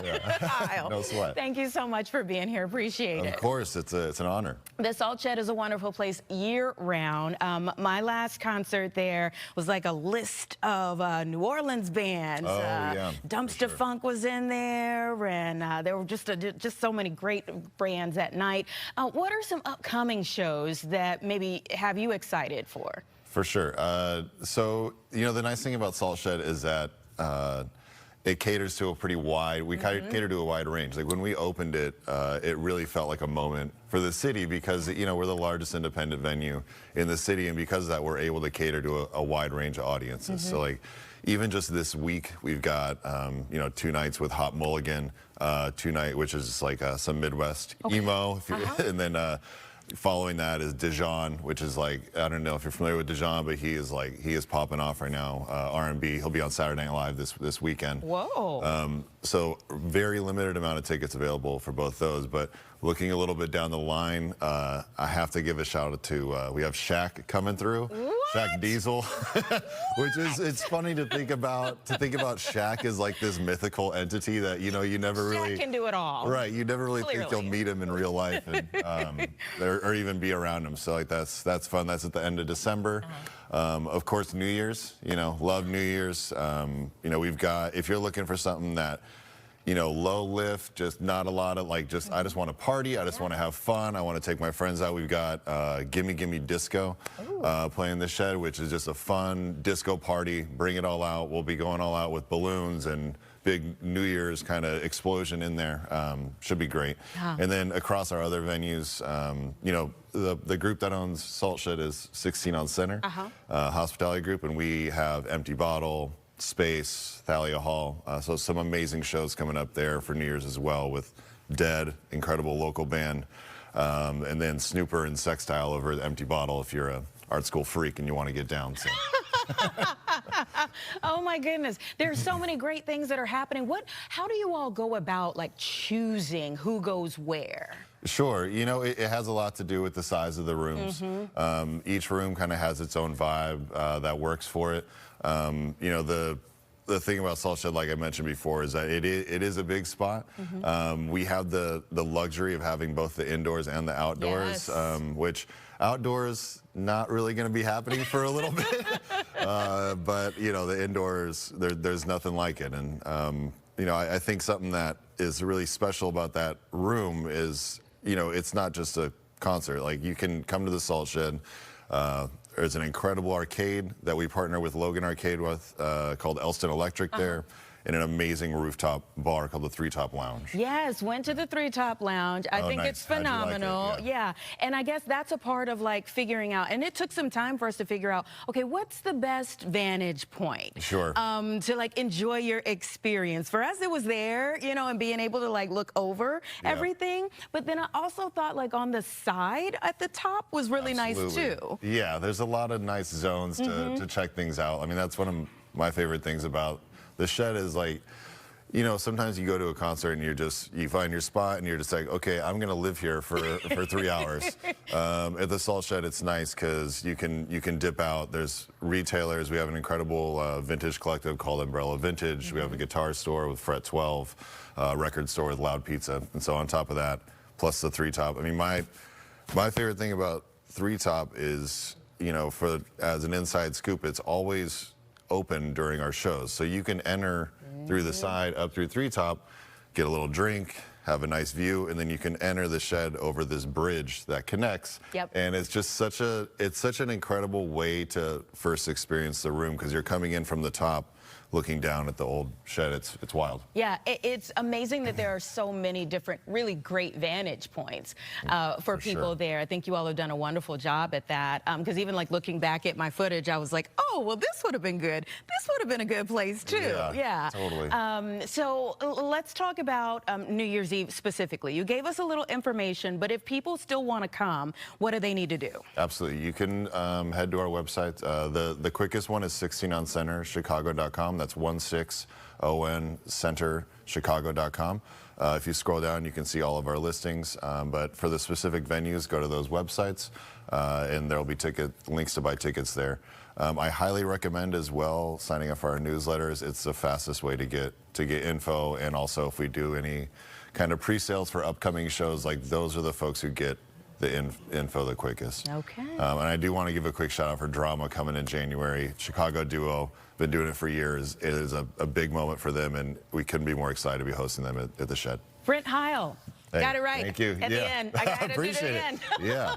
Yeah. Thanks so much for being here. Thank you. And thank you for what you give to the city. Yeah, It's appreciate a wonderful thing. 9:27, everyone. Will be right back. This program.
Not quite 9:30. You are looking over Richardson's farm.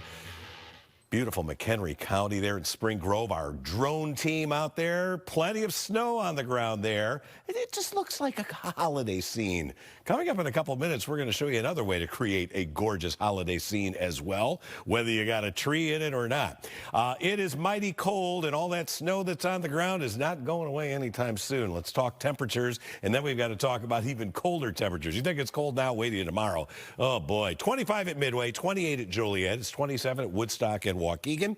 Northwest Indiana, mainly mid-20s. Merrillville and Michigan City in there with 25 degrees. A little bit of a breeze, so the wind chill has been down there in the single digits. But take a look at our Futurecast wind chill. What's it going to feel like later tonight and tomorrow? 5 o'clock, already seeing wind chills dropping down into the teens. By the time we get to 8 o'clock, now you're looking at about a 2 around DeKalb, Woodstock, probably Crystal Lake area. And then we go into the deep freeze overnight into tomorrow morning. We're looking at some spots that may have a 15 below zero or worse wind chill. Maybe not quite as horrible in Northwest Indiana, but even during the heat of the day tomorrow, it does not get much better. 10 o'clock, we're still a little bit below zero in that wind chill department with not much improvement expected until late Friday. Now, there is a cold front coming into the area right now. There's not a lot of moisture to work with, so we're only seeing a couple of flurries here and there. Somebody might get a dusting. That would be it. 31 for the high today. That spotty light snow shower from time to time. Tonight, skies will actually start to clear, and with these winds in there, wind chills are going to be around 15 below zero. Tomorrow, do not be fooled by the sunshine that you see. It's going to be cold. I think it's going to stay in the teens, 27 on Friday, and then we kind of have these hit and miss snow showers. No big storms on the way, but from Friday night right on through Tuesday, occasional light snow is expected. Let's look at some of our very fine photos. Johnny O'Hara, he is alone at the top in Peoria, and you're looking at a beautiful silhouetted tree there against a perfectly gray sky. You know, even downstate, they had a whole lot of snow. A beautiful picture there, as always, Johnny. And let's look at our second photo this hour. This one comes to us from Dale Harbaugh. I think that's how it's pronounced. It looks like your grandson is having fun in the snow. He is bundled up, that is for sure, and it's wise to do that. All right. Did a strand of holiday lights suddenly shut off after you spent hours hanging them outside? Did your inflatable Santa blow away in the last winter storm? Well, now there is a way to light up the outside of your home or business for any holiday with scenes sure to be the envy of your neighbors, unless maybe their last name is Griswold. I don't know about that. George Simeonoff of Luminex, he's the VP, joins us to show us the light. George, thanks for coming here. Let's talk about Luminex. What is this and how does it work? Well, so Luminex is a new modern way of decorating for residential and commercial buildings. Okay. So we took what used to be a technology that only existed in corporate events and large festivals, and we translated to residential. So you can now do 3D projection mapping on any home or business you like. Previously unavailable, so we're the first ones to offer it.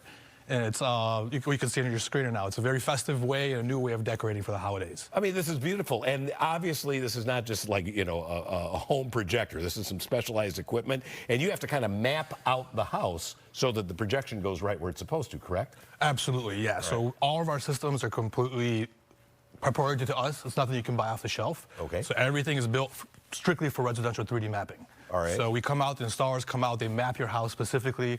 Very detailed, so once it's mapped out in detail, then you can go in and pick whatever illumination you want to see on your house. All right, so it's not like just one scene. There's an app that you get, and then you can like go through there and pick different colors and all. Is that how it works? Absolutely, yeah. So within our app, you can control it through an iPhone, tablet, computer, anywhere you like. Wow. There's a huge marketplace. All right, so is that the projector right there? That is the system itself, yes. Okay. So that's what gets installed in front of your house. And once that's installed, we have a big marketplace for all different holidays, from Christmas, Thanksgiving, New Year's, St. Patrick's Day. St. Patrick's Day. Yeah, you were saying 4th of July is a big one, too. Yeah, people love 4th of July. So we have a couple of different animations for 4th of July with a Statue of Liberty, look how waving cool flag. that is here. Halloween with the bats. This is Halloween, flying. yeah. I mean, really, this looks like the bats are actually flying right toward you. That is a cool effect. That's the idea, yeah. It's all 3D, so the whole thing is 3D mapped to your house, and it all pops out and gives you that 3D effect. Are you like sitting in a computer terminal somewhere designing these things? Where are you getting all So these there's a couple options that we offer. So our level 1 graphics that you see here, these are actually AI generated. Okay. So these are through our marketplace. There's a lot of templates to pick from, and they get AI generated. If you want something custom, we have designers that work, and you can tell them what you want. And then our designers work specifically with you to create a custom graphic just for you. Oh, here's something from Thanksgiving. All right. Now, look, this is not going to be an inexpensive proposition, but there are some more affordable ways of doing it. Is this something you have to buy, or can you rent it also? So we want to be flexible for anybody's budget. So you can buy the system. You can also subscribe for a yearly, or you can rent it per month. Okay. So the rentals start at $99 per month. and they go up for the 4000 LMX. We can subscribe it for $1,800 for the entire year, or you can purchase it starting at $3,600.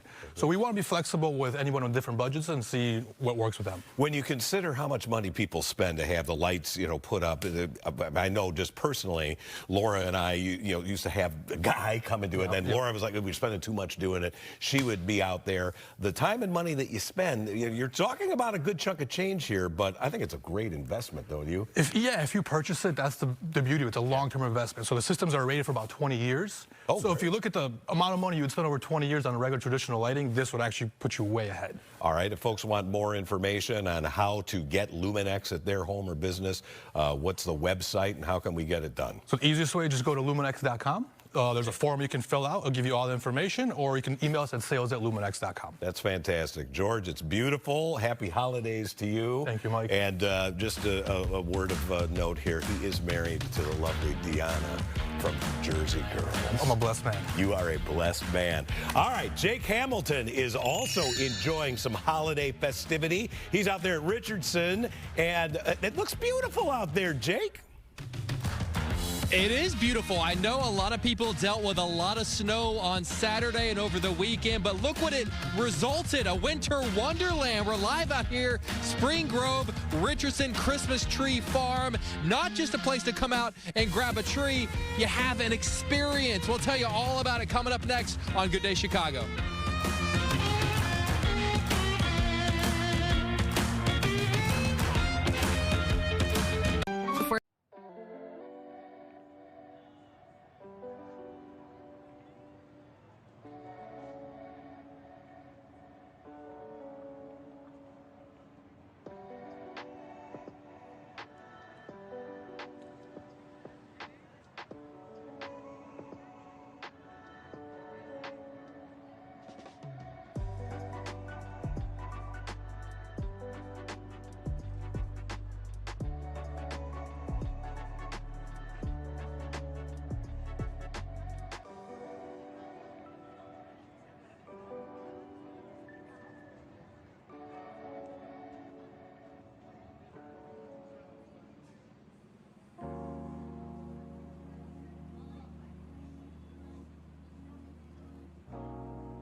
Look at this beautiful drone shot. Man, makes you feel like in the holiday spirit. It does. We've got to pump up the Christmas music these days. Yes, now that we're past Thanksgiving, we can officially bring it in, right? Well, you may recognize them for the giant corn maze, but for the holidays, Richardson Farms transforms into a massive Christmas tree farm. Yeah, Jake went out there to show us some of those beautiful trees this morning. He put on all the layers for us, so go ahead, take it away, Jake. Hey guys, you were just talking about Christmas music. Whenever I hear it's beginning to look a lot like Christmas, I mean, this is kind of what we're talking about, right? We're out here at Spring Grove Richardson Christmas Tree Farm. We're here with one of the owners, my man George Richardson. George, it's always great getting the chance to see you because that means we're doing some sort of a beautiful, fun live shot. I want to talk about these trees. How many do you guys have out here? Oh, man, we've probably got 130, 140,000 trees growing. We plant about 10, 11,000 every seed every year. They're about 14 to 20 inches when we plant them, and they grow about a foot a year. So these are 8-year-old trees right here. Wow. So really, if all the trees that you're planting this year, I mean, when we're back here in 8 years doing a live shot in 8 years, then they will be fully grown. Yes, that's right. So it's a process. We trim them every year, keep them in that nice Christmas tree shape. But, you know, working out here in this environment through the summertime, it's just gorgeous out here working all summer long. And then this year we get the happy people coming.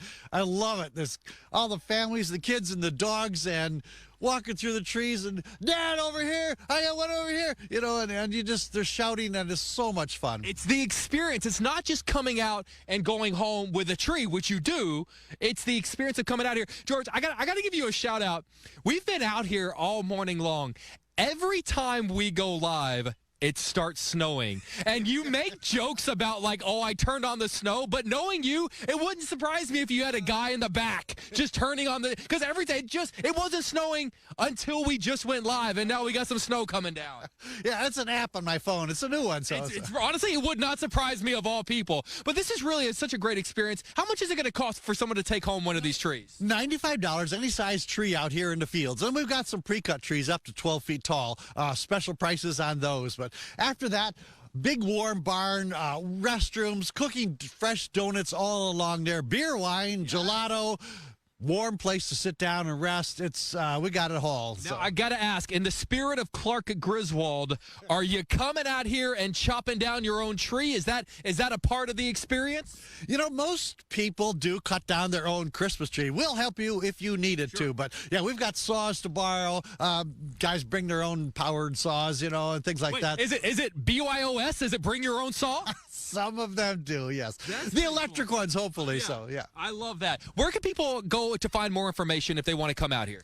RichardsonFarm.com. Our website's got everything out here. We're in Spring Grove, Illinois, not Sugar Grove, Spring Grove, northwest of the city. Nice roads coming out this way. So yeah, they were clear. They were beautiful. We had an easy drive out here. I got to ask, obviously, you said, you know, this time last week, it wasn't quite the winter wonderland that it is right now. We had a lot of snow over the weekend. Is it going to look like this for a while? Obviously, we don't know what the snow is going to be, you know, what the weather is going to be over the next couple of weeks, but how long is this look going to last? I think a lot, well, through this weekend for sure, because the temperatures are staying colder. It looks like your weather forecast. Well, we're about to toss back. Actually, we're tossing back to Mike Kaplan, who might be able to answer that question. Mike, if people want to come out here and maybe take Christmas card photos, I mean, yes. what do you think? How long do they have for it to keep looking like this? I think until early April. Early April, he said. You like that? Mike Kaplan. Okay, I'm gonna do my dramatic like walk off into the snow. Hold on, you ready? Do it. You got to do it. It's almost like Field of Dreams when Jake walks off. See you, Jake. Come back soon. It is beautiful out there. Oh my gosh. Bye-bye. All right. The First Bites Bash is back. It is a celebration of all things food in Chicago's restaurant scene. And this morning, this guy over here, he's the host chef for this year's event, Chef Jonathan Sawyer. We're always happy to have him. He's from Kindling, and he's here to tell us more about this wonderful event. Tell us about this big thing coming up here, that you are the head of the whole deal. Yes, I'm honored to be the host chef of the First Bites Bash, which is the kickoff of Chicago Restaurant Week. Okay. And it takes place at the Field Museum. Now, what a great spot. What an awesome venue. I mean, you feel like you're inside of a movie when you're experiencing this party and eating all the delicious food from me and 70 other chefs inside of Chicago. Is there, when you're in a room with all of these other wonderful chefs, is there like friendly competition going on? And you're like going over there, oh, look what that guy made over there. Mine's better than that. Yeah, I mean, I think there's always a goal to make sure that people are getting seconds and thirds of your dish, and that's how you know it's delicious. If If you run out first, which no one runs out ever, Right. but if you run out, that means you know they love your dish. And of course, we're competitive by nature. I mean, that's what draws me to Food Network and food culinary competition is to prove over and over that I'm still the best at my game. Now, is there any extra pressure on you this year being the host chef? I mean, I think the biggest part is getting the messaging out. This is the most important and most fun 2 weeks of the year here in Chicago. It's an opportunity for everybody, everywhere, to get that dollar dinner on a dime. Every restaurant around the city is participating, and it's a great opportunity for you to really celebrate what is the amazing food scene here in Chicago. Well, you have prepared several gorgeous and I'm sure delightful, tasty items here. Why don't you walk us through here? What is that? Well, kindling, we have the longest and largest wood-fired hearth in Chicago, 13.5 feet long. So I wanted to highlight that here by the Wagyu filet, the oysters Rockefeller, and the ash roasted beets. All of those come directly from the hearth. Wow. Here we have a little bit of our house-made pasta with vodka sauce, and then baked a la minute apple pie, because nothing says this season quite like apple pie.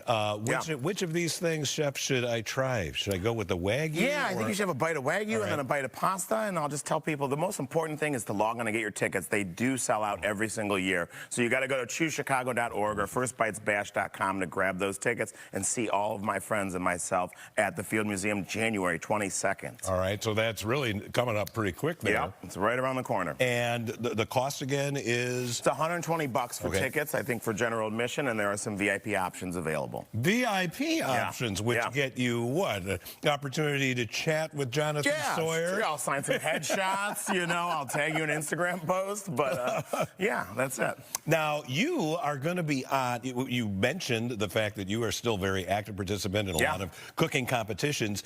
You got something you're going to be on tonight? Yeah, tonight, if you tune into Food Network, Tournament of Champions All-Star Christmas Edition, you'll see me and my partner, Chef Britt Racino, go against Jet Tila and Ashley in the first round, or the second round of the tournament, Jet's but our first battle. Jet is tough. Jet rarely loses. Yeah. I actually like to judge with Jet more than I like to compete against him.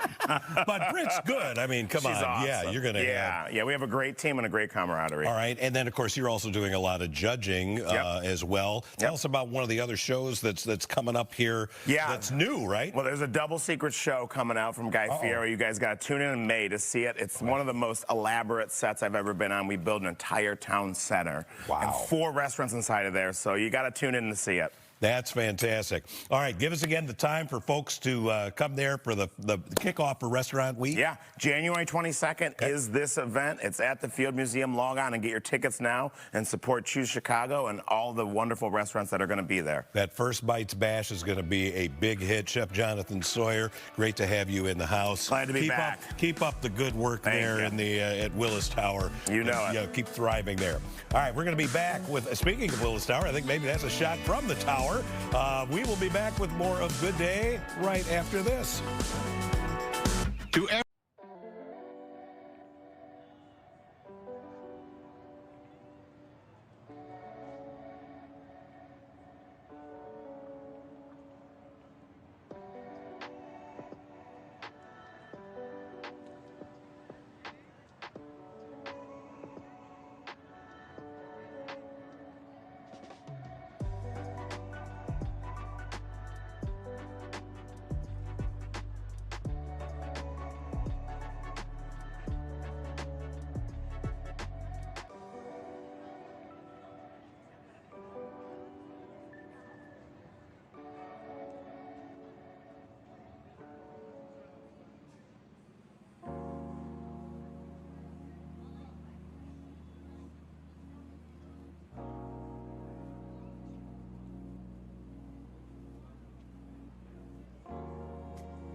9:50, everybody. And if there's going to be a rebellion, someone said it better have chocolate. Gabriella Primus is at a place where chocolate is more than a dessert.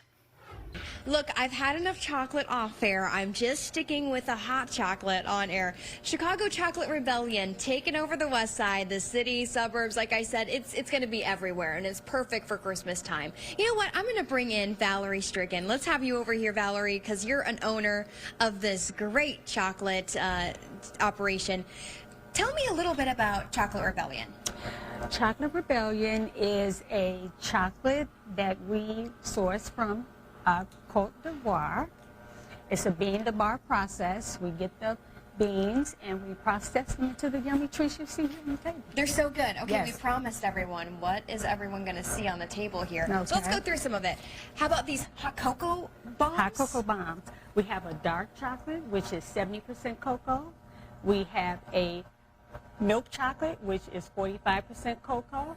Inside the bombs is a house blend with grated semi-sweet chocolate from Ghana. I'm going to skip over here to what these are. These are the tasting beans. They offer you a sampling of all our chocolate. We have the white chocolate, the dark chocolate, and the milk chocolate. Say less. Yes. I love it. And the bars. Those seem like the star of the show almost. Well, yeah, they are. They're one of the stars. This is the dark chocolate bar, the white chocolate bar, and the milk chocolate bar. Okay, you know what? Perfect stocking stuffer, right? I'm with Whitney, too. Whitney, you have some marshmallows, homemade marshmallows on tap.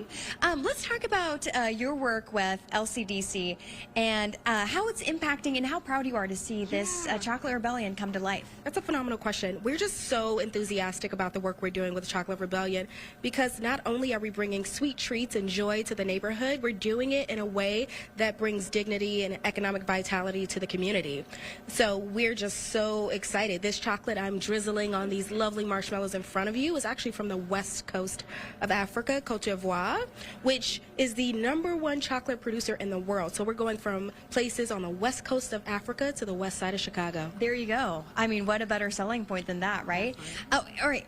If people want this, you know, maybe for a holiday gift and beyond, where can they find you guys next? And then is there a website they can go to order? Absolutely. So you can find us at the Garfield Park Conservatory, December 20th. It's their Christmas festival, and we'll be there doing a pop-up with our lovely sweet treats for everyone. And our website is chicagochocolaterebellion.com, and our Instagram is Chicago Chocolate Rebellion. Please follow us on Instagram to see where we'll be popping up next. Okay, I cannot wait to get my paws on this. It is so good, guys. It smells great in here. Awesome production going on. We'll have more information on our website, fox32chicago.com. We'll be right back after this short break. Duke.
Welcome back. We are previewing a little hour of Chicago now, and I'm excited about this. We've been talking a lot about Black Friday and Cyber Monday. Influencers, internet influencers really put their stamp on what people bought this year, so we're going to break that down coming up. And flu season is here. How you can protect yourself and also your loved ones this flu season. We're talking to a doctor with all the juicy details. You're watching.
Welcome back. Live look outside at the Bean. That snow's not going anywhere because it is cold out there this morning. You can tell when it's bean cold because there aren't many people. Diehards out there. Yeah, that is it for us here on Good Day Chicago, everybody, for today. We'll be right back here. Well, some of us tomorrow. Some folks are taking vacation, but stay right. Have been kind of talking about how virtual life and real life have kind of melded together. Don't like it. Yeah, I know. Yeah. Because it's like what is said online for a lot of years there. I was in the okay. Well, you know what? That's Twitter. That's Instagram. That's not real life. This is it. The line seemed more concrete.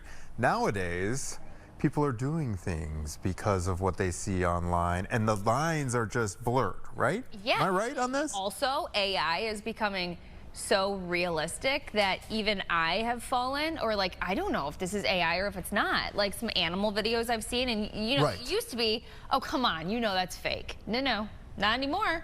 And that's spooky. It is. I thought it would take a long time to be able to trick me. AI, no, AI is it's something else right now. I've listened to audiobooks recently where it'll take me hours, and then I finally realize, oh my gosh, I'm not listening to a real narrator right now.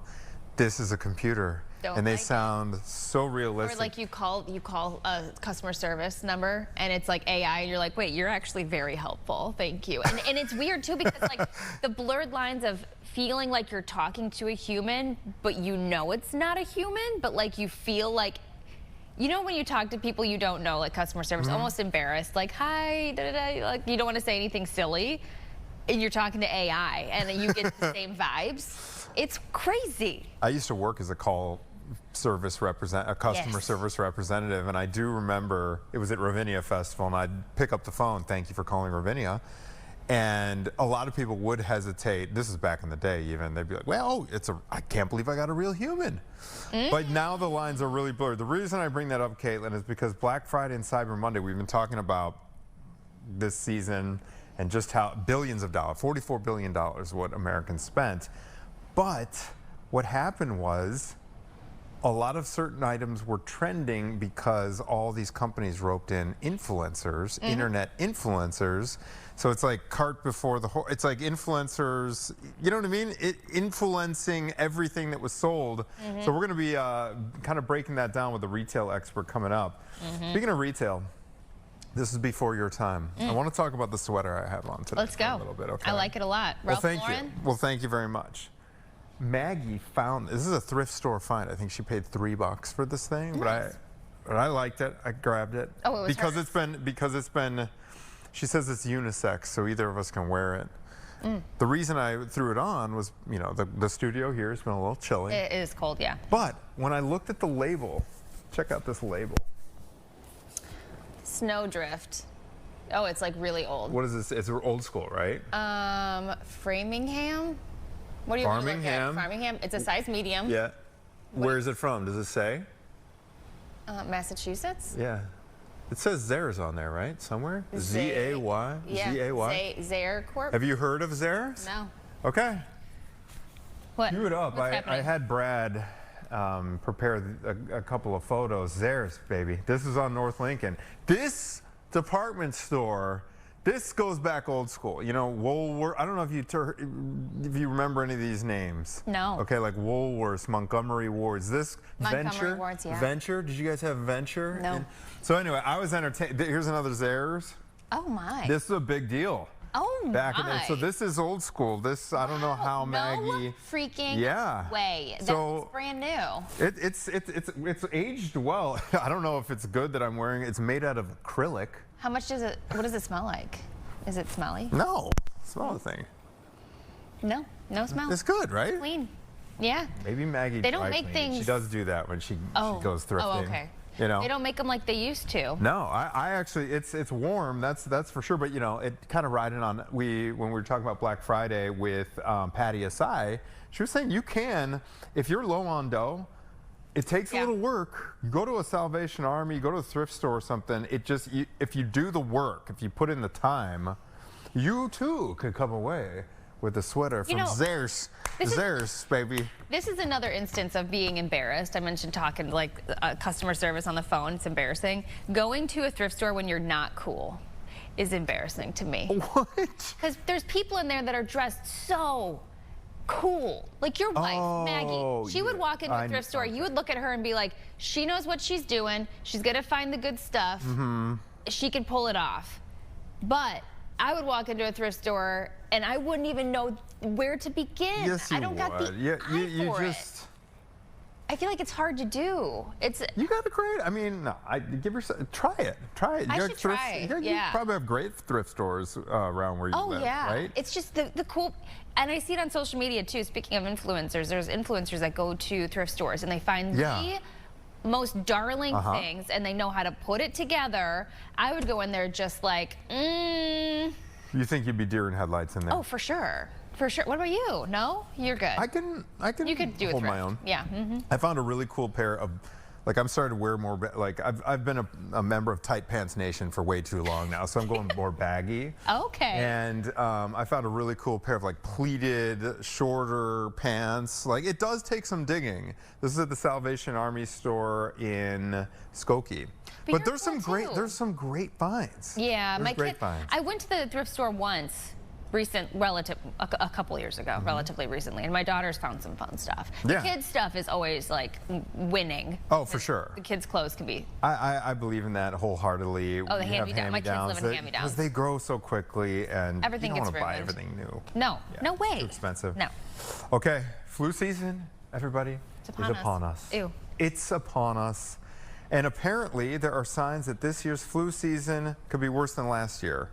I hope we don't say that every year. Maybe we do. Last year was one of the worst, apparently. Oh, yes. Remember that triple threat? What was it? Flu, COVID, and then... And that's when they came out with the multi-test RSV, yes. at the CVS, which is actually quite handy if you guys didn't know. You can buy a test behind the counter, and it's like, you know, like the old COVID test where you spit or you use your nose swab, and it'll test you for like all 3 things. Oh, it's nice. Yeah. A little 3-fer. For sure, yes. Nice. Yeah. But apparently there's a new strain, and the existing flu vaccine may not address this new strain.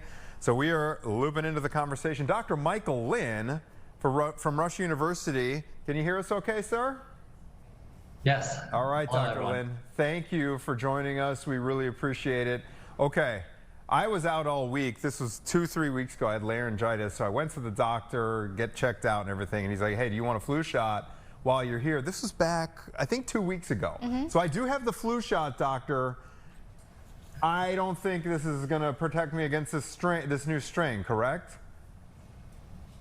Well, you know, what we say is the flu shot itself, it may not be perfect in terms of protecting against all the strains, but it's better than not having a flu shot at all.